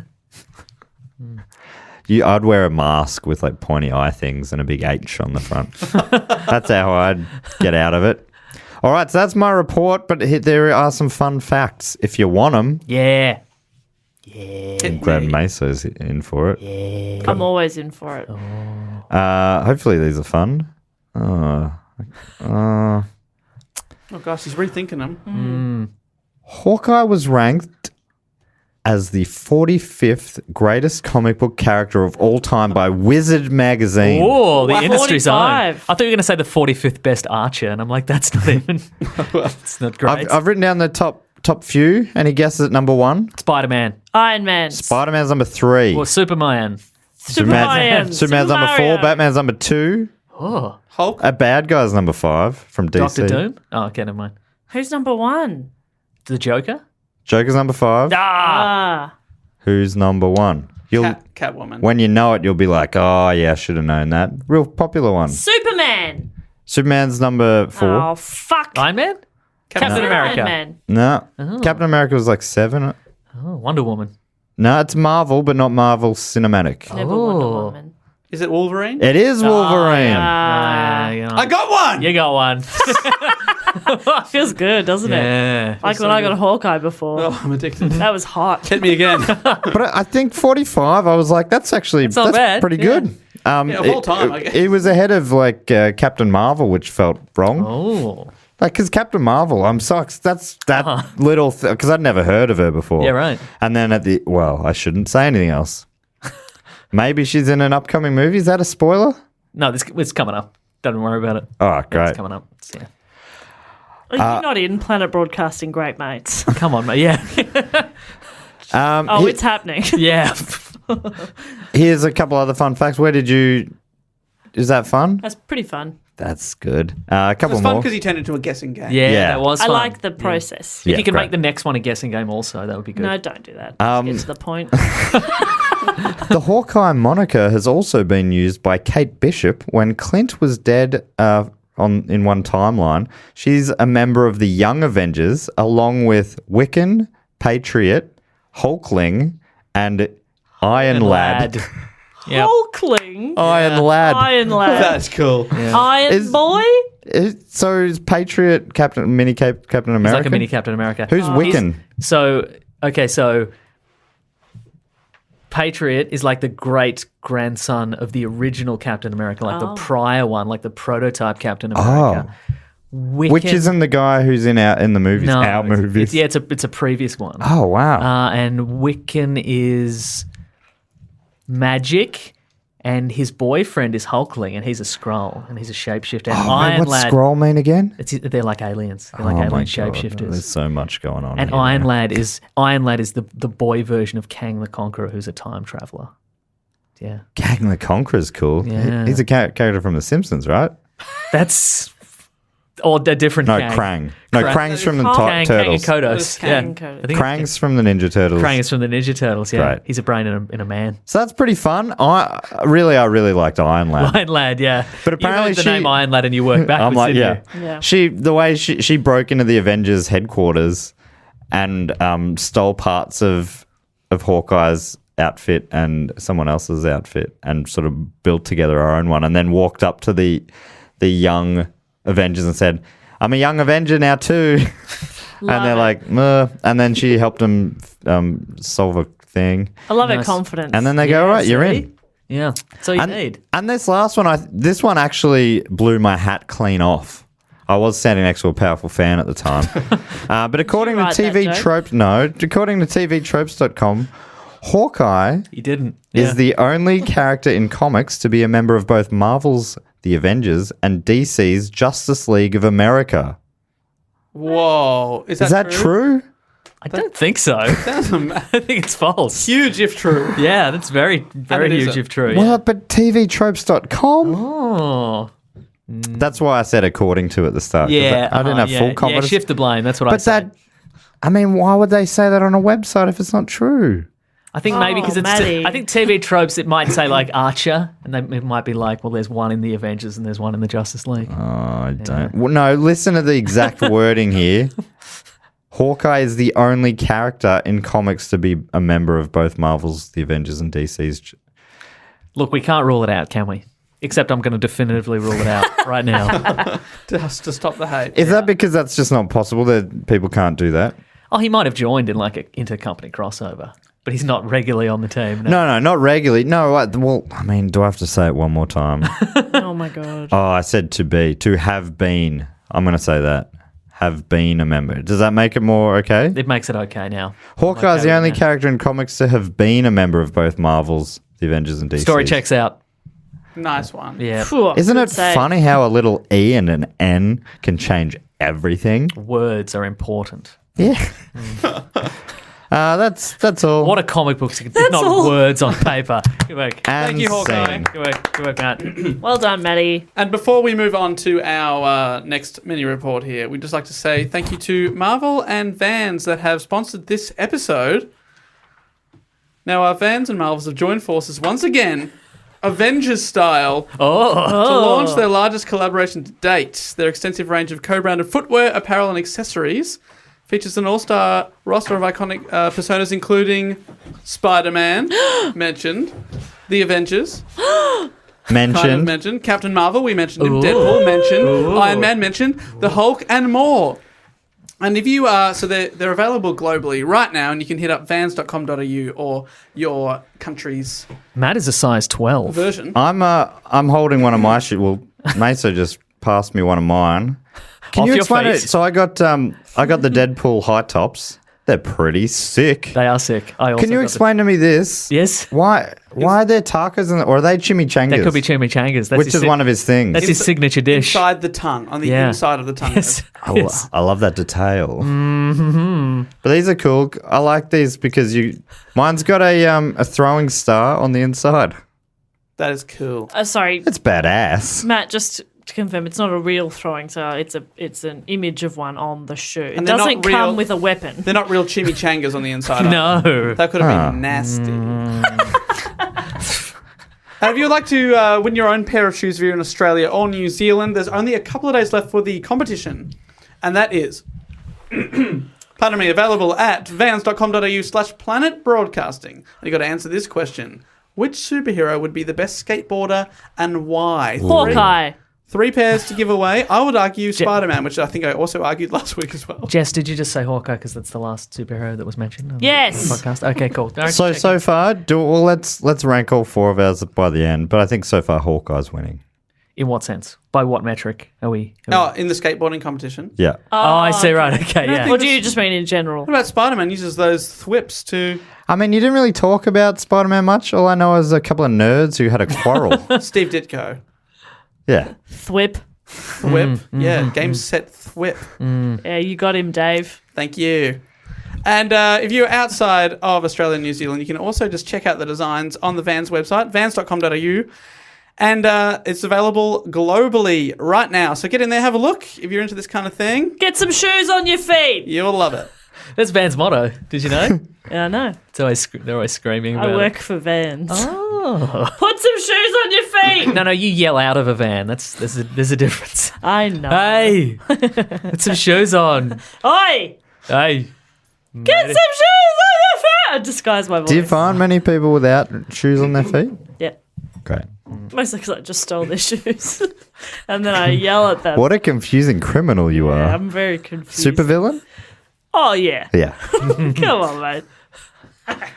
Come on. Is it my turn? yeah, it's your turn, Jess. Yeah! I didn't write a question because I never do. But my question to you two, because Maso knows, is which character She's already laughing. I know who she's chosen. Is it? I know. do you think I would have chosen? She-Hulk. It's She- Yes. Which laugh? She-Hulk. Oh, that is so good. I'm Yes. so excited. I think everyone would have been sad if you did not pick. Yeah. Yeah. If you were The like, and She-Hulk. now Captain America. Boo! I love story. I do love Did Captain She-Hulk ever be Captain America? America. Did she have a go at it? Yeah. Don't. I didn't form that question She's very been on the well. Fantastic Four. She has. Oh. She's the only character What? to have been on the Fantastic Four. Period. Oh wow, It's a fact. that is a fact. That's All true. four Yeah. of them. Yeah. Wait, I didn't know the Fantastic Four had changed. They felt like just a four people. Spider-Man's been in the Fantastic Four.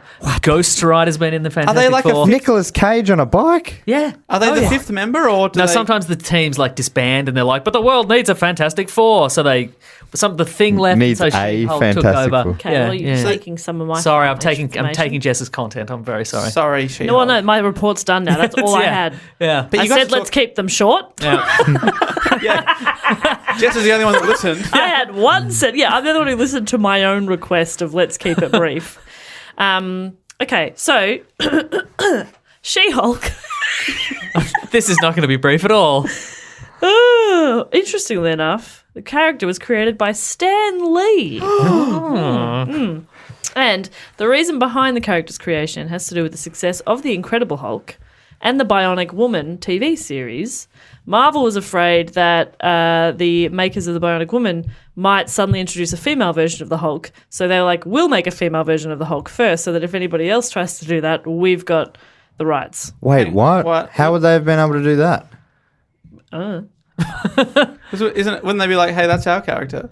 So the Bionic Woman was like the lady version of the $6 Million Man. Yeah. And I think there were some licensing issues with because there's a Hulk TV series, and so I think they were like, Oh, well, right. the Hulk TV series could just be like, now we've got a lady Hulk, and Yeah. then Marvel wouldn't get any money out Yeah. of it. So Wow. So they Maso's were like- going to be filling a lot of gaps in my report, to be honest. Can I ask you, Maso, very quickly? yes, So all three have so far been created by Stanley. yes. Are there any big big dogs in the Marvel universe who were created by non-Stanley? Doctor Strange. Yes. He had no piece of that pie? No piece of that at all. No, that's That was true. Ditko, oh, man. Yeah. Oh, that was I'm sure I pure can think of Ditko. some, but like a lot of the stuff, like a lot of the most enduring characters. But like your top 10 famous Marvel Yeah, characters. Stanley. But again, it's Stanley going, what if there was a guy, and then the artist is like, who had magic powers and he flew across the universe, and they're like, yes. Yes, magic powers. That's If good. there was a guy based on a Norse god, Yep. yes, Yep. that's what I meant. What the hell's Norse? I mean, yes. Yes, I said it. God of Nah, I love thunder. Stanley. He's good. He's so good. He just won't give up. So Don't say that. Yeah, I didn't want to put the buzz on. Well, also, Steve Ditko is also extremely old. Yeah, there's someone in That'll that. be fine. Don't worry. Secret to long life. Don't be mentioned on this podcast. Oh, no. Oh no, I've been mentioned heaps. Jess? I think it's quite the opposite. We've talked about them and they've both lived long into life. Hooray! Yay! That was our gift.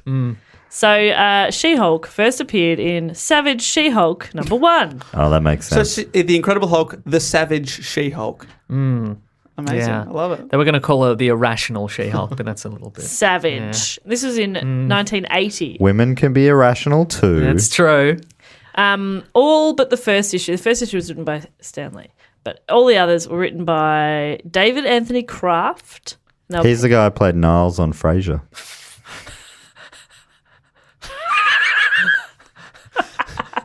That's pretty Do good. It's good their work. names sound similar? David Hyde Pierce.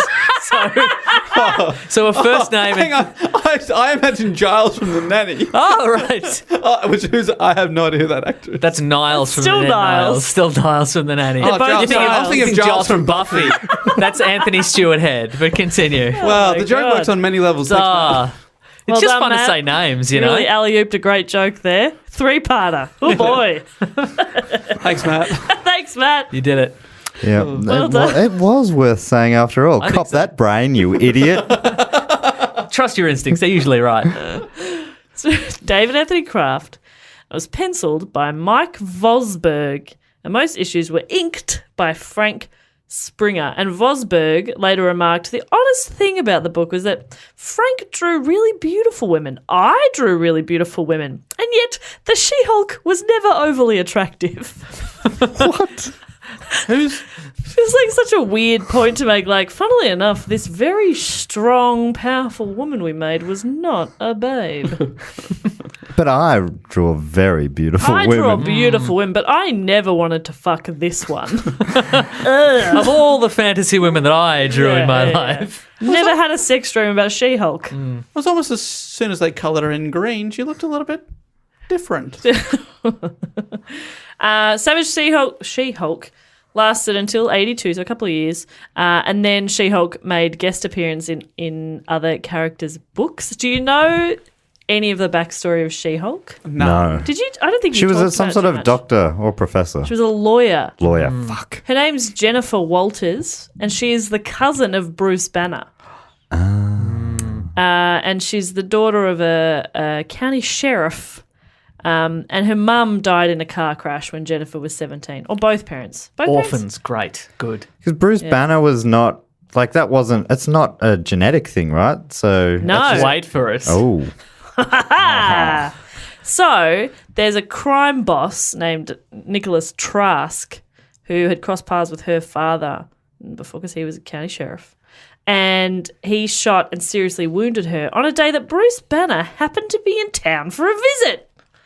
So there were no other donors with her blood type, and Banner provided his own blood for a transfusion, as they already shared the same blood type and DNA. But his radioactive blood combined with her anger transformed Jennifer into the green-skinned She-Hulk when the mobsters tried to finish her off at the hospital.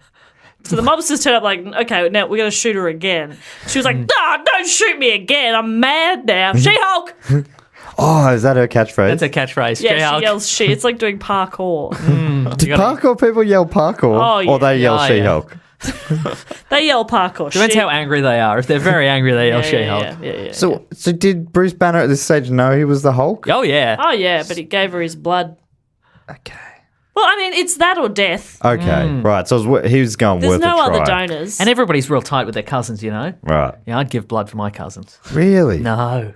Oh. I have like 40 cousins. Oh, wow. I don't have enough blood. Yeah, that'd drain you dry. No, but Don't you've got a do good that. supply. That's great. Good point. Yes. Blood giving's a two-way street, Jess. You're right. Never forget that.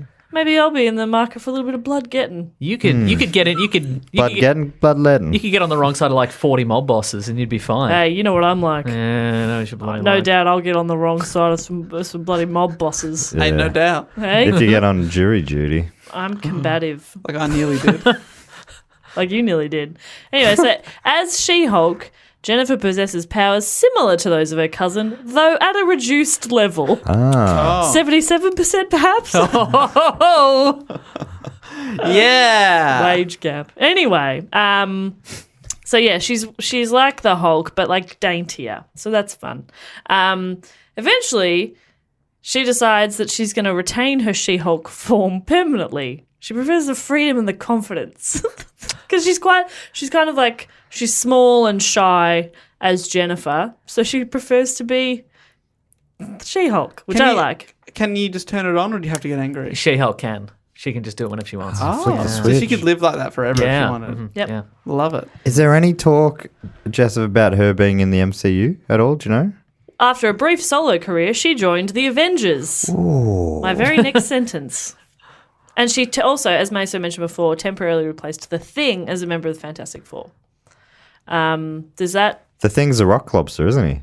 Rock Lobster, yes. Does that answer your question? that you asked? Not really, but sort of. Maybe I just like if on them in the movies. I Oh, wonder. Yeah, 'cause Nah, I don't know. is she too minor of a character to have any interest in the cinema? No, but I think that there is some sort of weird, like contract dispute deal with the Hulk, which is why there are no more Hulk movies. That's why the Hulk was in the last Thor movie, but he doesn't have his own movie. Oh, So really? there's some rule where he can't be in his own movie anymore. So I'd say they're probably not going to do a She-Hulk movie, not for a while anyway, unless somebody spends $1 billion, which they're not going to do. do you so- reckon I could play her? Yes. Yes. You didn't even hesitate. No. Thank you, Dave. You didn't answer. Dave hasn't said anything, interestingly. yeah. Well, I let Maso speak for me all the time. It's true. Dave, could I play She-Hulk? Absolutely. I think that you would be the number one contender. You know her backstory. I do. You could live her life. You were in Jen the and Fantastic Jess. Four for a while. That's true. You are... Jen and Jess are similar, so I'm already used to answering to that. Yes, you won't get confused on set. That's true. It's like Charlie. And the Chocolate Factory. Yeah. No, it's like Charlie Sheen. All of his characters are called Charlie. Not all, but a lot. Anyway, back to She-Hulk. That could be the name of the sequel. Back to Back to She-Hulk. She-Hulk. Yeah. Yes. I'm available. And I can do stunts. Hollywood, are you listening? Hello. Hello, Hollywood. I'm so tired. So for a time, starting with the sensational She-Hulk series in 1989, She-Hulk was portrayed with a form of cross-dimensional or metafictional awareness, and she would always break the fourth wall. Like in some stories, she showed an awareness of being a comic book character. Or there'd be visuals of her tearing the page or walking through a page of ads to reach the enemy's control center. So that's a Deadpool thing too, right? Yeah. Did Deadpool rip it off? Yes, he did. Everything about Deadpool's a It's a rip-off. rip-off. Yeah, correct. So he's part Thrift Gun and Yeah, part he's part Thrift Gun. Yeah. She-Hulk. Yeah. Mm-hmm. What's Thrift Gun's real name? Deathstroke. Deathstroke. Thrift gun is great. That's good. The power of getting a bargain. With a gun. The discount is 100%. He's a thief. Discounted. Discounted. Yeah, no, she's one of the few characters who was aware that she is a comic book character. Right. Yeah. Yeah. And she also sometimes gets in arguments with the writer or appealed to the editor. Does she tell the Her others? movie could be sick. I wonder. I'm fascinated. I wonder if there's been any scripts written. I think people will be like, oh, it's so derivative of Deadpool, even though she did it like Right. 10 years beforehand. Yeah. She Oh, no, here we go. She's She's- thought of the name She-Hulk again. She-Hulk. She started and led her own disaster relief organization, That is funny. because I can she- see why you're chuckling there. No, because she felt great remorse for almost destroying a small town. So she starts up a relief fund. Oh, she's so cute. Anyway, she's she's a lawyer, and I have a fun story about that later. Here's some information about her relationships. I've broken these up into subheadings, by the way. Oh, This hello. one is relationships. Oh. She had obviously only her mother died in the car crash. She was half orphan. Oh, yeah. A orphan. Yep. She was an orphan. She wasn't a full orphan. She Dad was call just her a that? orphan. Get in here, you little orphan. Oh, Dad, can you stop calling me that? It's really hard. My name's Jennifer. I miss Mum. Shut up, orphan. Not a great dad. Not a great dad. She had a strained relationship with her widowed father, and he was controlling, and she sought independence and also, his acceptance. She had daddy issues. See, told you. Right. Widowed father sounds like a superhero as well. Okay. Like Black Widowed father. Yeah. I think Thrift Gun was better. Yeah, Thrift Gun was probably Of all the your best. amazing I'm building superhero creations. up The a Matt universe. Cinematic Universe, the MCU. Yeah, Wow. I'm gonna get on to Jack Kerouac. He's gonna draw him up. Wow. Jack Kerouac. She had a relationship with her childhood friend Zappa, but ultimately their relationship fell apart, primarily due to her insistence on permanently remaining in She-Hulk form. And he felt that was that preference represented a rejection of Jennifer Walters. He's like, "You've changed, man. You've literally changed. Yeah, quite You've literally literally. changed to She-Hulk and not Jennifer." Well, if you can't have me at my She-Hulk, you do not deserve me at my Jen. Jennifer. Oh, that's beautiful, Dave. Marilyn Monroe said that. Wow, would have made no sense at the time. I know, right? Yeah, she was ahead of her time. That's the thing. She was. Yeah. She was. She-Hulk was married to John Jamieson, I'll take this one. Yeah. He's a werewolf. whom she met while he was on the Man-Wolf in a microverse adventure in Savage She-Hulk. He's a yeah. Is that a sentence? So he's so Spider-Man. He works for the Daily Planet, Yes. and he works for the Daily Bugle rather, and his boss is like this cigar chomping J. Jonah Jameson. Yeah. His son's an astronaut. He went into space, and he got some sort of werewolf bug, and he turned into a space werewolf. Oh, Space Werewolf. Space Werewolf. That sounds cool. It's Yeah. so cool. And then he married the She-Hulk. Yes. Yes, they got married. They eloped in Vegas, Yeah. and the marriage was later annulled. Oh. Yeah. Yeah, Elvis celebrant. I would assume so. It doesn't explicitly say, but I'm going to assume. Yeah. Her costume, due to her affiliation with different supergroups over the years, she's donned numerous costumes. Nice. Her personality has also gone through significant changes, from aggressive and short-tempered to intelligent, free-spirited, and vivacious. Oh, vivacious is a great word. I'll be Just playing like a lady. Yeah. You know what I mean? You know what they're like. Yeah, 4 seasons in one day, you know what I mean? You know. You What guys the get fuck do you mean? Oh, no. I didn't mean anything, I'm sorry. Ooh. Working with me is a mystery. I will be playing the free-spirited and vivacious version, obviously. If they're like, "Can you be angry?" I'll say, "No," and they'll say, "Okay, yep, fair enough." No, we'll rewrite it. Don't worry. This is Hollywood talking, by the way. Because of her various outfit changes, no single costume can be considered iconic. Compared to Superman's red and blue tights, Spider-Man's red and blue costume and mask. However, She-Hulk is immediately recognisable due to her size, green skin, Yeah, you don't need an outfit. and long, dark green, almost black hair. Dark green, mostly- almost black. It's mostly that she's huge and green. I think you go, "Is that She-Hulk?" Oh, that's She-Hulk. And she keeps yelling out, She-Hulk. She-Hulk! Could it be? What I'm going to end on is a because I kept to time. A song. Is a- Theme to She-Hulk that Jess has written. A short monologue. This is my audition to Hollywood. Ooh. Where for the role of She-Hulk. No, it is a something that a storyline that has happened with Jennifer that I really enjoyed. Due to her involvement in S.H.I.E.L.D., She-Hulk has information suggesting that the organization knows of her cousin's whereabouts. Anticipating a problem, Tony Stark has She-Hulk secretly injected with spin tech that transforms her to human form permanently. Enraged, she tells Stark that although he may have taken She-Hulk out of the question, he still has to face Jennifer Walters, one of the best lawyers in the country. This is the best sentence ever. Jennifer informs Stark that he has miscalculated. She-Hulk would have just pummeled him, but Jennifer Walters has the ability to destroy him. Yes. Take him down, Jen! How good is that? I love that. She sues Tony Stark. So good. She's great. Does she F him up? She F's him up financially. Love that. I'm kind of disappointed that I got to do some research on She-Hulk and she seems coolish.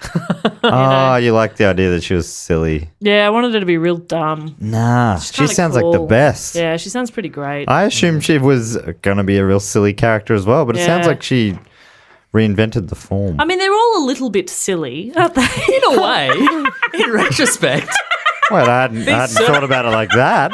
these circus orphans and being bitten by spiders and Yes, getting another radioactive blood transfusions. It's all a bit silly, isn't it? another reason I I should don't play think her. I'm going to put a mark in the sand and say these things probably wouldn't happen in real life. What? Yeah. What do you? Well, whatever do as you mean? opposed, not my man Hawkeye. Oh, he could be real. People get married in Vegas all the time.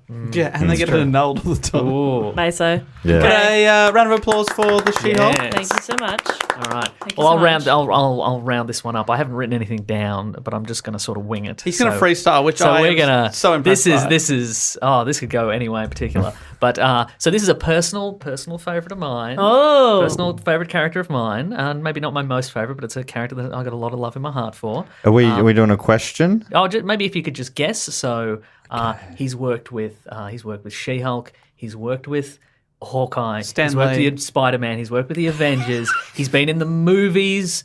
Stan Lee. He's been in newspaper strips. Is it Phil Coulson? It's not Phil Oh, Coulson. I do love Coulson. Is it the guy you're talking about before with the eye patch? Nick Curry? Fury. It's not Nick Fury. No. Is no. it Captain America? No. Damn it! You're not going to guess it. Oh, I reckon. right. How dare now you. we a are little going to get. obscure. Oh, Ant-Man. Little? No. Okay. A little bit bigger. Obscure man. little bit bigger. Yeah. Wasp Man. Bigger than that. Hornet. Bigger. The Gnat. Bigger. Okay. Is he really big? The No, Badger. He's quite small. Okay. The Rat? Rat Man. I need, Mighty I need Mouse. another clue. Oh, you're not. Roger Ramjet? No. Aqueduct. You're very close. Oh, That the is so duck. Is close. it the duck? From Aquaman. Harvey the Duck? It's Harvey Howard- it's Birdman. Howard the Duck. Harvey.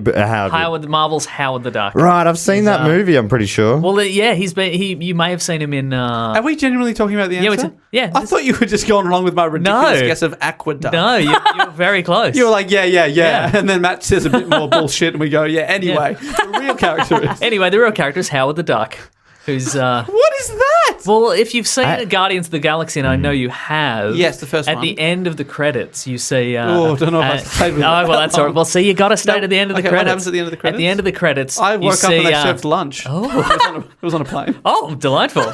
At the end of the credits, you see sort of this hideout from this supervillain called the Collector, and he's got all sorts of like tubes of alien species that he's captured, and he collects all these ones. And you see that one of the characters who's been released from prison is Howard the Duck, who's a duck. He's a little duck. He's wearing a little suit and tie. Little hat, no pants because he's a duck, obviously. Obviously. And, How's he going to poop? And he's been a character in, and it just says at the end of it, it just says Howard the Duck created by Steve Gerber and Val Mayerick, and then it's over, and it's just like a one-note joke. But Howard the Duck's been around since like 1972, I think. He's very much an enduring, very stupid character. Does he have his own... You're going to tell us about him. Yeah, well, I mean, yeah, no, I can. No, I'm just going to leave you to guess. So, And end. yeah. So basically, it's the early 70s, and there's a guy called Steve Gerber, and he's an advertising copywriter, and he hates his job. And he has a friend called Roy Thomas, who's the editor at Marvel Comics, and one day he just calls him up, and he's like, "I need to do something else. This is killing me, this advertising job. So I just want to do something else." So Roy Thomas puts him on The first comics is available. It's like we'll try you out on a comic, and it's called Adventure into Fear. Is the title of the comic? Love and he's it. going to be writing on a character called Man Thing. Man Thing, right? That sounds like a Stanley. Yeah, for sure. I think He's a direction. man. Yeah. Combine a man and a He's thing. basically a big mud man. He lives in a swamp, so he's Right. kind of like, what do we got, kind of thing. Call him Swamp Man. Well, there's already a swamp thing, so you can't call him. Why not? Oh yeah. Is there a mud man? There's the Mud Pack. There's That's not- Clayface. God damn it. In fact, there's 5 Clayfaces. So. God, this is Five stupid. Do you want me to talk about one of the other 5 Clayfaces? Yes. I'll do it later.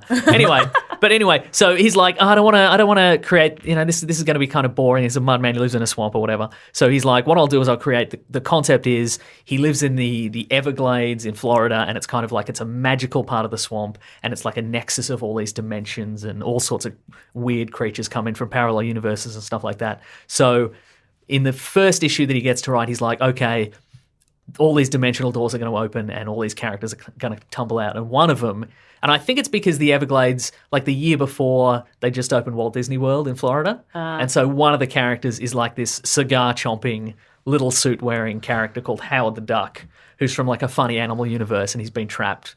All of a sudden he gets trapped So in the regular universe. this isn't a comic book writer. He's an advertising guy that they just said, write some shit. Yeah, And exactly. he did. Yeah, he did. Yeah. Because I think also like by the set, like Marvel in the '60s was like this fountain of ideas. A lot of Stan Lee just going crazy. But by the '70s, it was just whatever. It was kind of things were getting a little dull. So I think they were appreciating He'd it. created 5 mud faces, and they were like, Yeah, what else exactly. What else we got? That's right. And So it was really just a Donald Duck spoof. he was a Donald Duck spoof, but Gerber said to Val Mayerick, who's the artist, don't make him look too much like Donald Duck. Don't give him the sailor suit.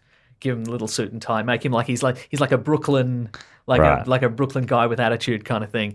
And basically, the editor was like, I don't care about this. But Disney's going to be breathing down our necks for this. Kill him. Get rid of him. I don't care. So like a couple of issues later, he goes off, like he goes off into another dimensional portal, and he's like, well, I'll see you never, bye, kind of thing. And then That's what I say every time I leave the studio. See you never. Did he literally say see you never? I think he said like I'm going back to my home dimension. It was a real kind of a Poochie That's situation. That's more what I like. He was killed on his way back to his but- home planet. Yeah, and so this was a couple of issues later. But basically, what happened was they were, the editors were like, well, that's the end of that. Good. But then like the creators would go to conventions and they would get letters in, and people were like, what happened to Howard the Duck? Bring back Howard the Duck. We like this character kind of thing. And so they were like, all right, we're rebooting Man Thing, the comic book. It's now going to be called Giant Size Man Thing. And yeah, I know. Well, they're trying to. It's like, is it a lads mag? No, you'd think so. Giant Size man. We got energy drinks. We got naked women. Yeah.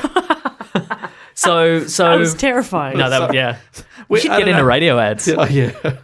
That's what the money is. There certainly was a period, like in the 2000s, where those magazines were, I don't know, in every petrol station I went to. I didn't buy them. You were seeking them out. What a weird little. Man, you Remember are. those the sort of British style lads mags that sort of Yeah. came into Australia for a few years. Yeah, like Try to say 3 letters there and I failed. FHM, yeah. Ralph. Zoo What does magazine was when I FHM was stand thinking. for? For Him magazine, I think. There we go. That makes sense. I've been told. Yeah. Allegedly. You perv.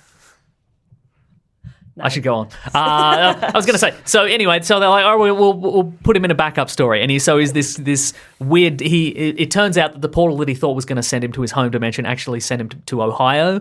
That's where he emerged. Yes. Oh, in this is Cleveland, good. Ohio. Our favourite Wow. on stage. Yeah. So he was. So he. That's where he turned up, and he's like, "Okay, well now I've got to. I can't get home, so I'm going to have to deal with my life in Ohio now." And so, and the creator was just like, I'm going to throw a whole bunch of stuff at the wall and just see what stuck. So like his villains were like Bessie the hell cow. He had Man Frog was a character. There was a character. He had a villain. Frogman. Yeah, I know, right? He had a villain called the Elf with a Gun, who was Tell me more about this character. Well, if you can imagine like a magical Christmas elf, wait for it. He's got a gun. Okay. Yeah, right. I'm on board. But anyway, so Marvel. I don't get it. So in 1975, they were like, okay, well, this character is weirdly getting a lot of traction. We'll give him his own book for some reason. And they published Howard the Duck issue 1. They didn't have any faith in the character, so they only produced the minimum number of issues. Right. Which at the time was 275,000 copies, Whoa, which all sold out. So Just the minimum chips, please. yeah, and in fact, they sold out so quickly. Like for what this, like speculators were like, this is the next. We love this character. So people were like scalping them. Like people were they were 25 cents, I think, an issue, and you could like weeks later you could only get them for like $10, $12, kind of for this Wow. dumb character. Anyway, so. They sort of got Gerber sort of got this free reign on this character, so he just kept like it was just more like it wasn't superhero stuff. It was just more weird satire, and it would Howard going through weird existential crises every issue, and like because he was in this world that he never made and he doesn't understand kind of thing. But Gerber like. He didn't consider him like a Wile E. Coyote or like a Donald Duck kind of character. He considered him like he was a flesh and blood duck. I think he said, I've got a quote here. He said at the time, when Wile E. Coyote gets run over by a steamroller, the result is a pancake flat coyote who can be expected to snap back to 3 dimensions within moments. If Howard gets run over by a steamroller, the result is blood on asphalt. So he's kind of... You say asphalt right. Do I? Yeah, we all say sure. asphalt. Well, I normally would say asphalt, I think, but reading it, I said asphalt. Anyway, he kept creating these weird stories, and the character developed this weird cult following. At one point, the character campaigned for president of the United States in 1976, like in the comic book, but that resulted in thousands of people voting for him in real life, like writing votes. Oh my god! There's he was part of the all-night party. There's his little campaign page. That is a very Donald Duck-ish Yeah, right. looking Well, duck. see, that's the thing. Eventually, Disney did get mad at this particular character. Right. So they were like, okay, they never sued, but they did send a lot of letters. And they were like, listen, kids are picking up Howard the Duck expecting, that, Donald Duck and and Donald Duck's all about, the squirrels are stealing his lunch or whatever. But they're reading Howard the Duck and it's about, this duck who's his girlfriend's a woman and he's going through weird existential crises and all this sort of stuff. We don't want this to happen. You have to change the look of Howard the Duck. So they sent Disney sent new design sheets. They're like, okay, you've got to change his beak and you've got to change his hat and you've got to change his hands and you've got to give him pants. Because the one distinctive feature of all the Disney ducks is they have no pants. Right. So you have to supply him with pants. And at the time, the editors were like, this is great because they've redesigned this character we don't have to pay to redesign this character. They actually said this is what he looks like now. There's little across the table. Yeah, they were like, we've sent you these, and they did it for a while, and then they changed them back, and then Disney sent more threatening letters, and they're like, okay, well, I guess you got us, kind of thing. All right, how about flares? Huh? Yeah, right. And now, or possibly he's now back in Disney's control. Well, because Disney own Marvel now, so Right. yeah, that's why. I think that's partially why he's back. But yeah, for a long that happens. Yeah, from time Marvel, DC used to have a character. DC used to have a competing Superman. Rather used to have a competing character called Captain Marvel. Not Marvel's Captain Marvel, but a different Captain Marvel. In DC? No, in a company called Fawcett Comics, Right? And who looked very similar to Superman. And so DC sued them and stopped them from making the character. But then they bought the company, so now those two characters are friends. Oh, Yeah. and is it Oh, still wow. no? And that's Shazam, right? That's Shazam. Right. Yeah. So anyway, by 1976, the character had his own series. There was a newspaper strip. So it was approaching real mainstream popularity for this super weird little character. But in 1978, Gerber, he had an issue with this newspaper strip because what was happening is that the people drawing the newspaper strip weren't being paid for 3 or 4 months, before they would do 3 or 4 months work and then they'd get paid, and then they'd do 3 or 4 months work and then they get paid again. And so he's like, why aren't you paying these guys, kind of thing? And they were like, well, this is how the business works. And he's like, I'm not happy with how the business works. And they're like, well, what are you going to do about it? And he was like, well, I'm going to quit and I'm going to take my character and I'm going to get out of here. And they're like, well, we own the character. so you can't do anything about it. And he's like, oh, okay then, and he quit. So and he couldn't take the character with him. He thought he could. Oh, Yeah. that's such a bummer. And he was trying to Yeah. make things better. Isn't that funny when people are like, that's just how the business works? Like, we'll make it not work that way. Exactly. Change the business. Yeah. So anyway, so he maintained that because he created the character, he had the rights to the character, and he could take it wherever he wanted. And they were like, no. So he had the rights to the character, but he couldn't take it. No, he thought he did. He thought he did because I guess he'd come from a different industry, and they Right. hadn't really explained it to him properly. So he thought he did, Yeah. but he didn't. So he sued Marvel, and it dragged on for years and years and years and years. And eventually they were like, nah, still can't have it. But in the meantime, in 1973,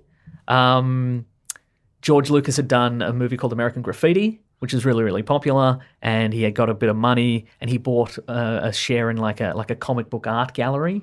And then one day he was having lunch with the two other writers of American Graffiti, and he came out with his comic book, and he's like, check this out, you gotta get on board with this. This is Howard the Duck. We're gonna make a movie about Howard the Duck. Yeah. And they were like, all right, we'll give it a whirl, kind of thing. And it didn't really come to anything. And then he pursued his other passion project, which was a little thing called Star Wars. You've heard Whoa.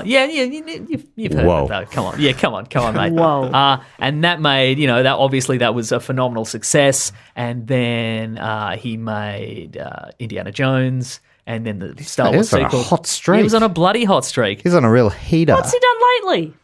Good question. And Bit of a two-hit wonder, I reckon. yeah, exactly. Well, but that's the thing. So when Return of the Jedi came out, that was kind of the end of his hot streak because he was like, and the stuff. He was like, well, profits are going to wind up, and merchandise is going to wind up. What can I do? What's the next big thing? Star Wars doesn't have a future. Exactly. Well, no, who knew at the time? Amazing. Like there was going to be, the merchandise sales was going to go forever. But he's like, I've got an idea. Remember when I said, in '74, remember my previous passion project? We're going to make the Howard the Duck movie. And this is going to be a hit. It was not a hit. He actually made it. Yeah, it I've exists. seen it. Yeah, I saw it when I was a kid on VHS. I think. It was a phenomenal disaster. What kind of animation? It was like a man No, in it a was. suit. Well, it was going to be live action animation. It was going to be animation. But I believe. But what basically happened is he went to a company called Universal, who we know, and he said, "I've got this movie. It's called Howard the Duck. You know me, George Lucas." Yeah. And Universal were a company that passed on Star Wars, and so they were like, yes, we want Howard the Duck. Absolutely, we want Howard the Duck. Not making that mistake Yeah, we're not again. making that mistake again. And that is evidently how most people involved in this movie became involved they in this just saw movie George Lucas's because they were like, name. well, George Lucas is a license Yeah, to print money. I would have. Yeah, for sure. Yeah. And so they were like, George Lucas wanted to make it animated. Go ahead, sorry. Well, this is how silly did Star Wars sound before it got made? Well, exactly. Yeah. Laser swords and you were like, space wizards well, and stuff. All right, this sounds silly, but everyone's going to Yeah, be dressing right. as Howard the Duck in years to come. So they wanted to make it animated, but Universal already had an animated movie slated, I think, for that year. So they're like, well, it's going to have to be live action. And so they built That was probably a mistake. what killed it. Was it Yeah. a robotic duck? Well, it was a man in a suit, but it was like, how did you ever watch the Teenage Mutant Ninja Turtles movies? Yes. How it was Yeah. kind of like it was a man in a suit, but they'd animate like they'd Oh, Jim that- Henson. They were Jim Henson's robot. terrifying when I was yeah, a yeah, child. yeah. Well, imagine that with love them. 1986. So it was like, but to some extent, it was like way ahead of its time because, like, 1986. yeah, this was 1986 because, like, the Howard the Duck suit was like the first like freestanding like animatronic thing. Like when you think of like E.T. or somebody like a character like that. It's always still wired up. Like if you're looking at the top, they've wired the bottom, or if you're looking at the bottom, they've wired the top, and it's just out of frame. Oh, right. Right. But this was the first, like, we get a man in a suit, we don't connect it to anything, it's a remote control, it's got the thing or whatever. And so they went through, like, and initially it was like a 12-year-old, they had to cast like a 12-year-old boy to be in the suit, because obviously it's like 3 feet tall or whatever. And that didn't work because of labor laws, and it was exhausting to be in there, and you couldn't see out of the suit. And then they went around like little, they tried to cast like little people, and that didn't work for a lot of reasons. At one point, I think they had like 4 8-year-olds that they would slot in a Do like an hour shift Yeah, do each. like an hour shift each and slot them in and out. And eventually they settled on Mud things. The 5 mud things. 5 mud things They exactly. rotated them through. Yeah. Wow. But Whoa. yeah, exactly. I might have a little something on the movie. Hang on. That's blown me away. So it was quite an adult movie, but I can't I think my parents wouldn't have known that. Well, I would yeah. have seen it when I was pretty old. I saw it in the 90s at some point. Yeah. But I can't really remember anything about it apart from maybe being it seeming a bit dark. Like it was all set at night time, right? It was a little bit dark, and it was certainly weird. But like they changed a lot of the aspects of the character, I think. And what the fans of Howard the Duck wanted was this like this cynical cigar smoking, Brooklyn kind of dude. But in the movie, he was just kind of like this fun, earnest kind of dude. Right. And like in the comic books, his longtime girlfriend is Beverly, and she's like the cow, the exploding cow. no, it's a human woman. Oh, that's and right. she's like a nude model in the comic books, but in this she's in a band. I think she's in a rock band. Oh, yeah. But it was kind of more clean cut, and it was just like it was a little bit dumb and generic, and people hated it, and it Right. lost a lot of money. So they tried to please everyone and please no one. Yeah. And the director who made it, who was one of George Lucas's writing partners, he never directed a movie ever again. So Killed his whole career. Yeah. So has it gone on to achieve cult status, or is it so bad it's just bad? It's just bad. Yeah, so that's the thing. I think if it was so profoundly bad, I think people would So watch it's just it more. fine. Yeah, Or I don't bad know. fine. Yeah, it's just bad fine, Right, I guess. right. Yeah. As opposed to bad. Fran fine. Yes, Who was precisely. good fine. That's exactly right. Mr. Sheffield. But yeah, so that lost a lot of money. In the meantime, let's see, Steve Gerber, to finance his lawsuit of Marvel, with Marvel, he created another character called Destroyer Duck, who was kind of like a more like action oriented Howard the Duck. An attempt to, he and Jack Kirby created it actually together Wow, as an cool. attempt to and we'll sell this and then we'll get some money together and we'll sue Marvel. But that never really, he ended up losing money, I think, on it, which is a shame. And yeah, he sporadically went back to work for Marvel for bits and pieces, but that didn't really work out. So eventually, he never owned the character again. However, The duck. thank you. I was thinking the same thing. Thank you. In 1996, this is my favorite part of the Howard the Duck story. Is that bloody buckle in? Let me tell you. In 1996. Marvel were like, okay, we want Spider-Man's our most popular character, as you know, Dave. So what we're going to do is we're going So to mainstream, we're going to create a series called Marvel Team Up. We're going to team him up with various little-known characters, and they're going to get a boost. And he's going to team up Like we do with your podcast. I know. Thank you. I appreciate it. You're the Spider-Man. And they were like, okay, and every month it's going to be a different character is going to team up with Spider-Man and they're going to fight crime or whatever. And they were like, why don't let's bring back Howard the Duck. And they asked around like their writing pool, they're like, you want to do a Howard the Duck story? And everybody's like, well, no, because it's kind of Steve's character and we don't want to step on any toes. And, he had that legal thing. We don't want to, whatever. So they called Steve Gerber and they're like, do you want to write this storyline? And initially he was like, no, absolutely not. But then inexplicably, he's like, you know what? I am going to write this storyline. So the premise is that Spider-Man, he meets Howard the Duck again. They're friends and they team up and they're tracking down a particular villain, the elf with a gun. He's back. And him and his girlfriend Beverly, they all team up. They're long term. They're really long term. It's really great. It's a really mature. Put a ring on it. But also, that's one of the reasons that it Howard. disturbed. That's probably one of the reasons that the movie did not do so well. As people were like, why is he in bed with this woman, this human How woman? does it all work? Yeah, but anyway, yeah.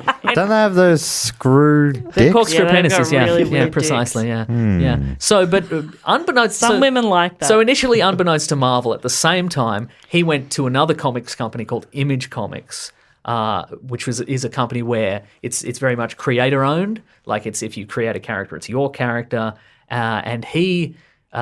Went to like the editor-in-chief of Image Comics, a guy called Eric Larson, and who created a character called the Savage Dragon. He's kind of like the Hulk. He's green. He's got a fin on his head.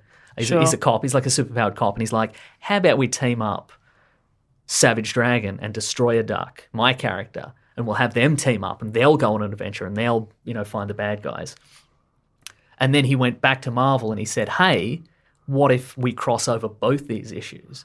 A double cross, if you will. Maybe we should do that. And they were like, this better not get us into trouble, but sure, do whatever you want kind of thing. So basically what happens is the two issues follow a parallel kind of story track. Both of the groups of heroes like head to the same warehouse like in the same, like at the same time, like in. Oh, I cool. love this. They head to the same warehouse.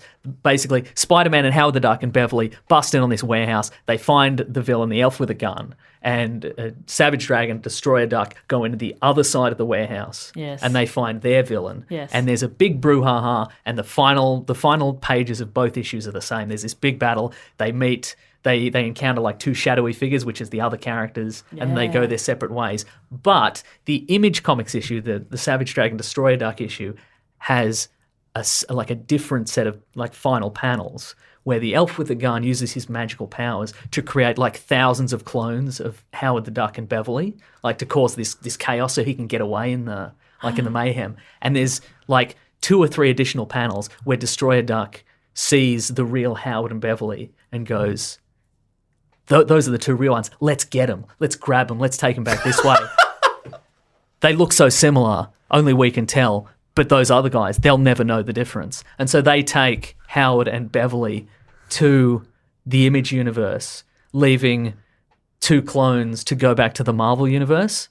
So while from a legal standpoint, Marvel still owns Howard the Duck, the Howard the Duck that currently exists in the Marvel universe isn't real, is not real. And so there's one final page where Howard the Duck and his girlfriend like change their look. Howard becomes Leonard the Duck, and Beverly becomes, I think, Melody, and they go off and have their own adventures in a creator-owned universe where they own. Holy fuck. Where Steve Gerber owns those characters. And my head has just exploded. And he got away with it. He actually could create new stories with them. Yeah. What a legend! I know, pretty good, right? That is ridiculous. Yeah. And he got a lot of angry phone calls from the editor-in-chief at Marvel at the time. But they like... Because I suppose they wouldn't have known... They wouldn't have seen the Image...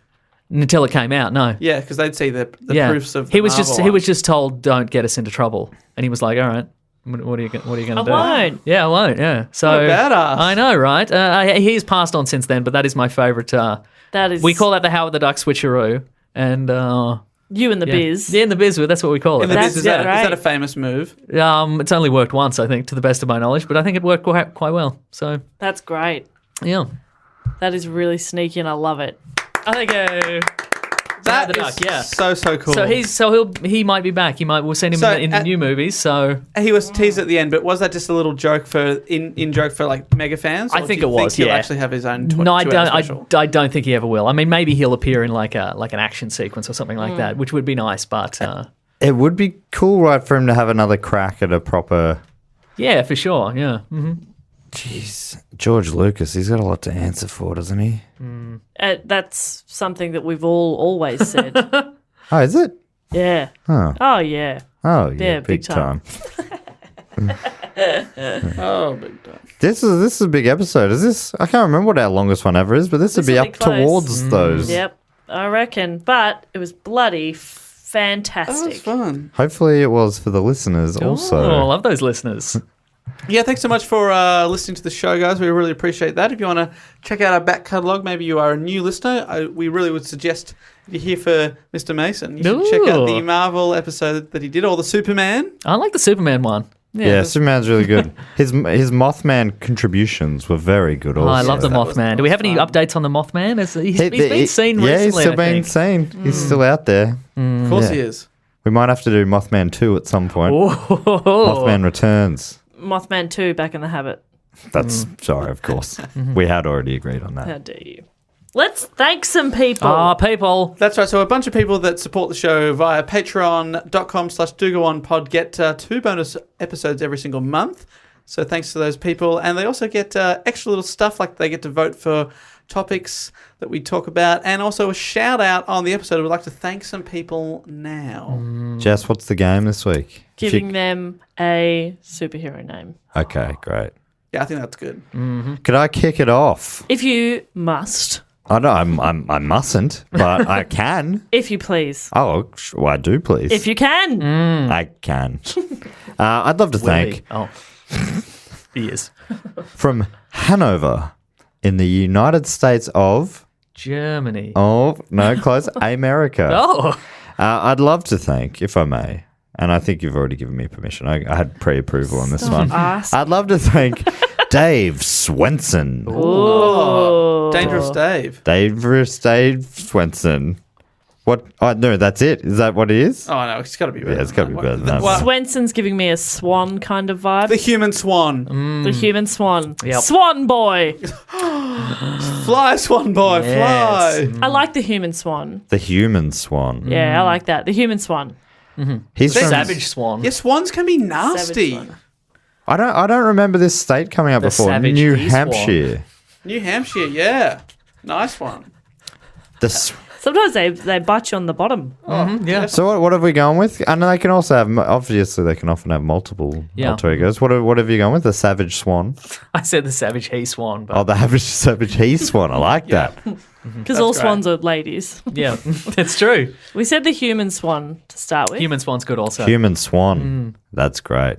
I'd also love to thank you, Dave, the Human Swan, Swenson. Yes, Dave, we appreciate your support. I'd also love to thank from Canberra, which is also, I don't know if you know this, Mason.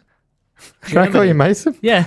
Can I call you Mason? Yes. The Australian Capital Territory is, and Canberra is the capital. That's where Australia's parliament sits.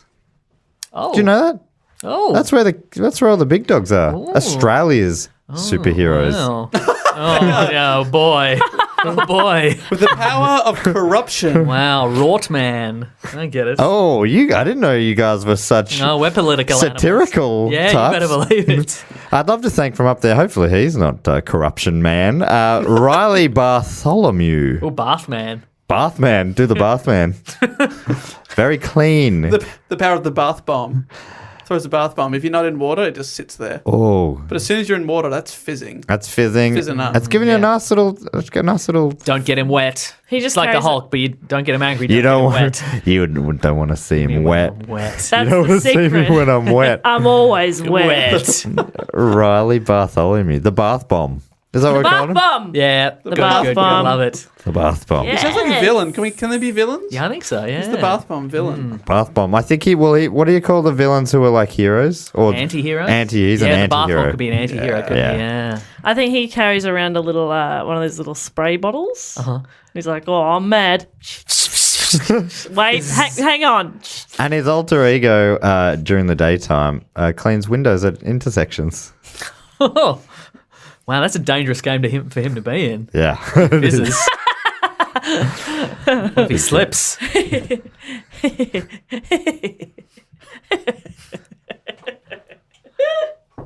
Maybe you go next, Dave. I was thinking Jess, but I she didn't is. know it was me. I can She's go. out. Do you want me to go, Dave? Yes, I do. All right, fine. I would like to thank where's Mo? I'll tell you what my MO is. Oh. I like that I also have Is a it- computer in front of me, but I make you Is Google it it. Montana? It's Missouri. It's Missouri. Oh. You said that, didn't Did you? I? Yeah. I can't remember. I'm pretty sure you did. Oh. Yes. It's so, From so confusing, isn't it? Missouri, I would like to thank a triple name. Oh, triple name. Not okay. There's Two-Face and now triple name. Timothy Stephen Moore. Oh, he was Niles and Frasier. I think his initials almost spell Tism. Timothy almost Stephen do. Moore. Tism. Tism. Well, they wear masks. The masked. Yeah. Well, no, maybe he could. Yeah. So he could be Humphrey B. Flaubert as one of the singers. Ron Hitler Barassi, Dave, you might. Or we've got Jess has given me a shake of the head there. Also, there's. I don't think he's getting the Ron Barassi reference over in. Is it? Yeah. He was Yeah, one of that's the what I'm all-time shaking my great head at. AFL Australian rules footballers. Yeah, well, something about the balaclava. Yeah, maybe that's good, Dave. the What do you reckon? masked. The Masked Moore. Where's he from again? Missouri. The masked Missouri. Mask The Missouri. Masked Missouri. Yeah. That's a wrestler. The Mask Yeah. The Missouri. Masked Or a Missouri. serial killer. Yeah. So Okay. take your pick there. Wrestler Timothy. by day, serial killer by night. Oh, Yeah. but what if he's an anti-serial killer? Oh, so he's a serial killer, but he's one of the good guys. Yeah. It's a serial killer. Wow. Yeah, like the spider. Yeah, the spider taking out people who have killed thousands. So good. Thank you very much to the masked Missouri. Yeah, thank you. Tism. And I'd also like to thank from California This is one of the all-time greats in the all-time Hall of greats. Fame for the Do Go On listeners. and the reason that this person has that title in the Hall of Fame is because he travelled an awfully long way to come to our 100th show in Melbourne from California. That's a long distance. Yes. Okay, it's not just like I drove an hour, you know? Yeah. Oh, I know. You know. I guess. I would like to thank, from California, Nesta. I'm definitely going to say your surname wrong. How would we say that? Guayaro. Oh, okay, that was beautiful. I don't know that for sure. I'm confident that's a pretty good stab. He's from Esparto, California. California. He sat in this very studio. He came out and he... Nesta is like, he's like a Sher or, you know. He just needs a one Pink. name. Yeah. To me, he's just Nesta. Yeah. Nesta, you're the bester. But a superhero name for the great man, Nesta. Well, I think Matt just did it. Nesta, you're the best. Well, you're thinking the Nest, bester? obviously like bird. He's some sort of a bird man. Oh, yep. Oh, yeah. yeah. Oh, yeah, I was going to say the unbestable Nesta. Oh, the unbestable Nesta. I like that. Can't be that. bested. He's like Squirrel Man. Squirrel Woman. Yes, Squirrel girl. Third time. Was lucky. Squirrel Girl and Nesta can't be bester. No, it can be. Is the. Nesta is the Bloody hell. Nesta? Nesta. What are we going with? Dave, final call. The unbestable Nesta. That's a Unbestable great Nesta. name. Yeah, that's that a good is one. great. Not just because it's And the one that I what said. does he dress as? Some sort of bird. in a nest. Ooh, some sort of bird. I like He that, dresses Dave. as a nest. Dave's got. It's a real Stanley vibe. Yes. Some sort of bird. I'm zinging, I'm zanging. He's some sort of bird. Make it happen. Goodbye.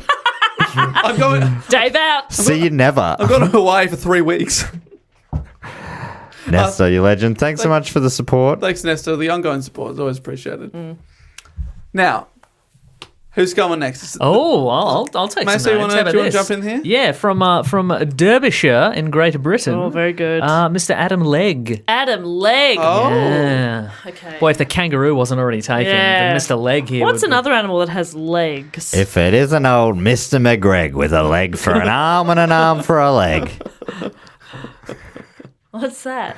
Simpsons. It's a Dr. Nick Riviera episode of The Simpsons. Ah, yes. Funny What else stuff. has legs? Yeah, what has legs? Ooh, arachnids. They have 8 legs. But here's Caterpillar. He could be a caterpillar. Millipede?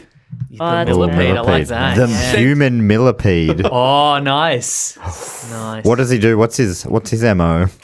What's his Missouri? Oh, no, I'm not going to say that. Oh, well, now you have to say Yeah, it. now you Yeah. have to. I was going to say I was going to say like the human torpedo, the human millipedo, but that sounds really bad. No, it sounds great. Sounds really bad. That sounds great. Nah, millipedo. I like that. The Oh, I've human- only just gotten it now. All right, Oh, hang on. the human centipedo. No, that's still bad. Center. Pedo was the bad bit. Stop saying it. Adam Legg.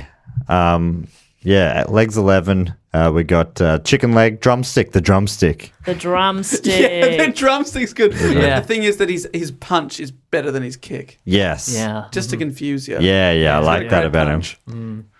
Yeah, all right. The Knock your drumstick. socks off. The drumstick. He plays in a Dr. band. Drumstick. He's the guitarist in a band. By night and by day, he's the drumstick. Yes. A guy who dresses up as a chicken to try to get people into Yes. a chicken shop I mean, yep. solving crime. What else we got? We done Thank that you, go? Adam. Done that go? No. Okay, another maybe a rival for him, also from Great Britain, Manchester, Great Britain, Jack Marsland. Ooh, that's a cool That name. sounds like a name of a superhero's alter Yeah, ego. yeah, Jack yeah. Marsland. Marsland. Yep.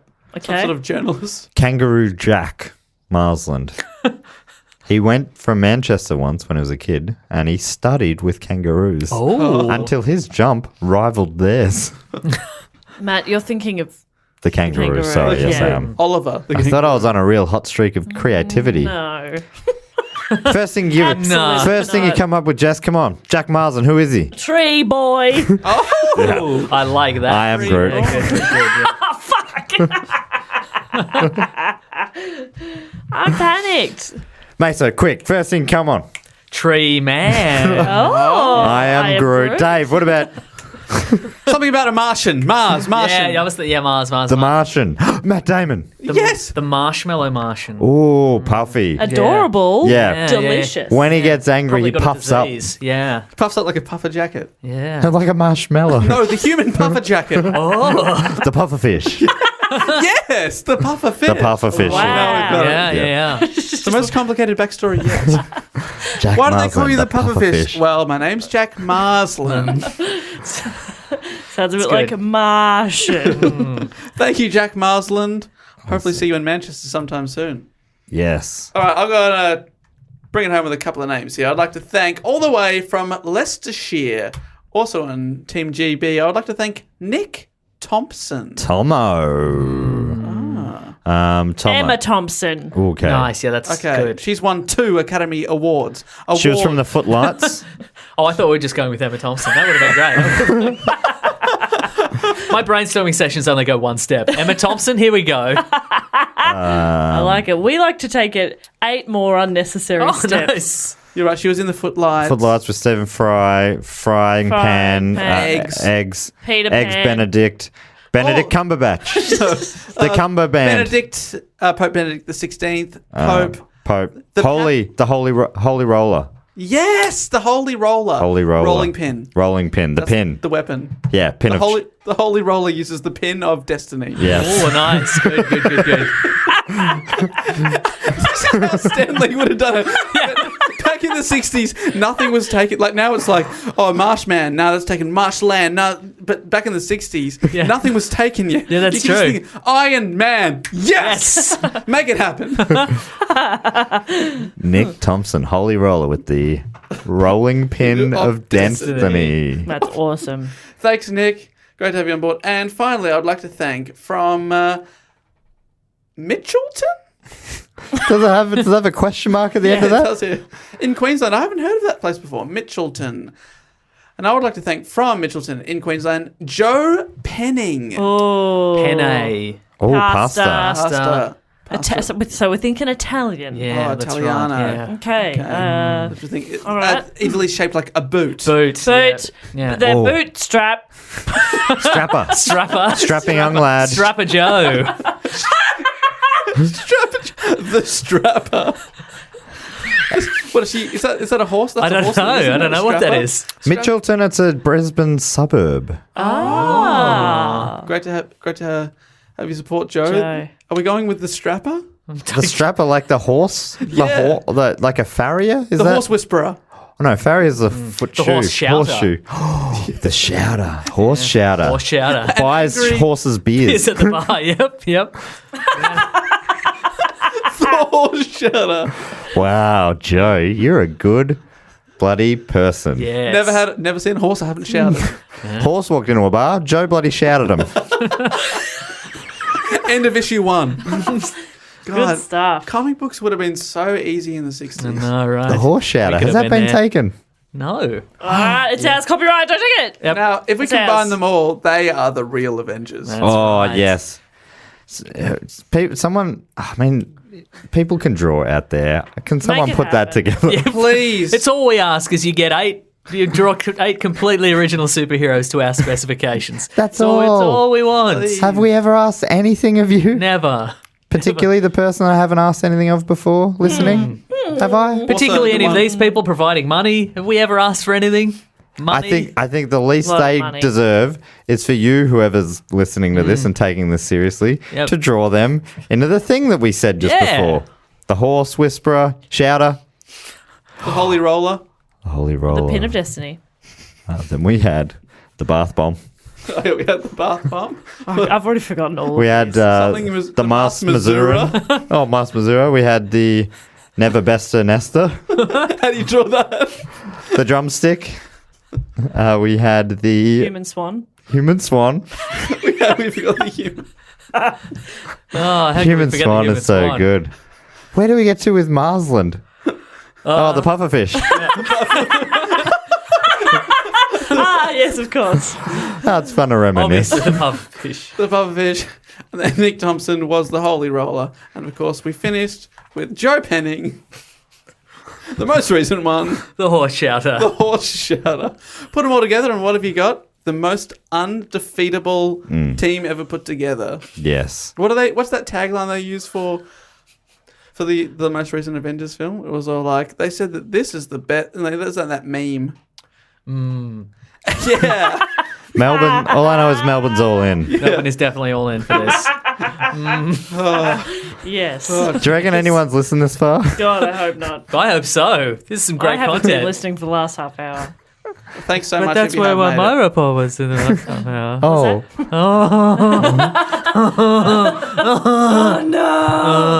Now, if you want to get in contact with us anytime, dogoonpod.com is the place to hit up. All our previous episodes are listed there, as well as our email and Facebook, Twitter, Instagram, all Our that kind nudes. of stuff. Our nudes are there. Wow. They're listed there. One of Matt leaning against the wall with his hand. It was in Thank brackets. goodness you said that. That was not what I was imagining.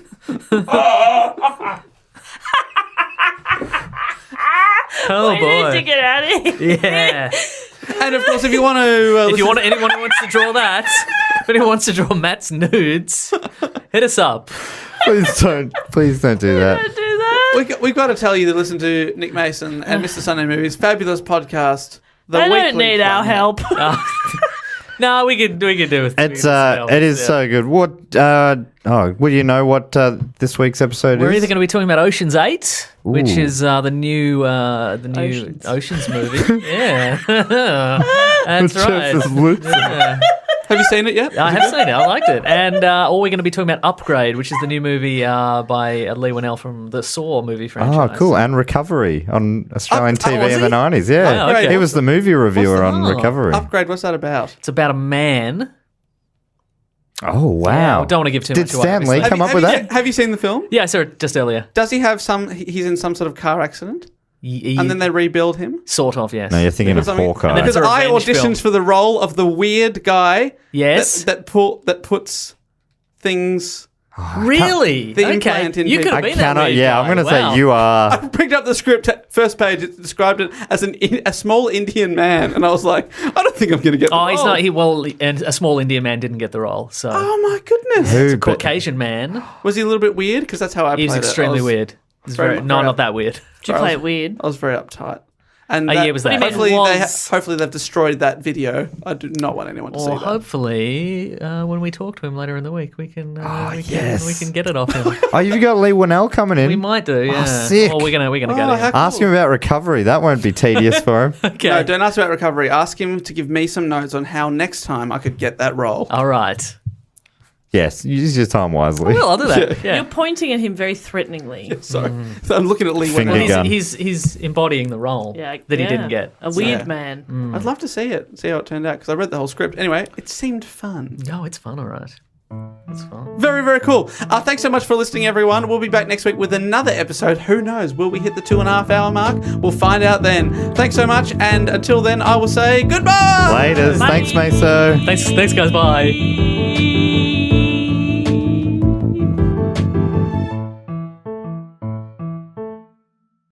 This podcast is part of the Planet Broadcasting Network. Visit planetbroadcasting.com for more podcasts from our great mates. I mean, if you want. It's up to you. Came back for round 2. Pufferfish.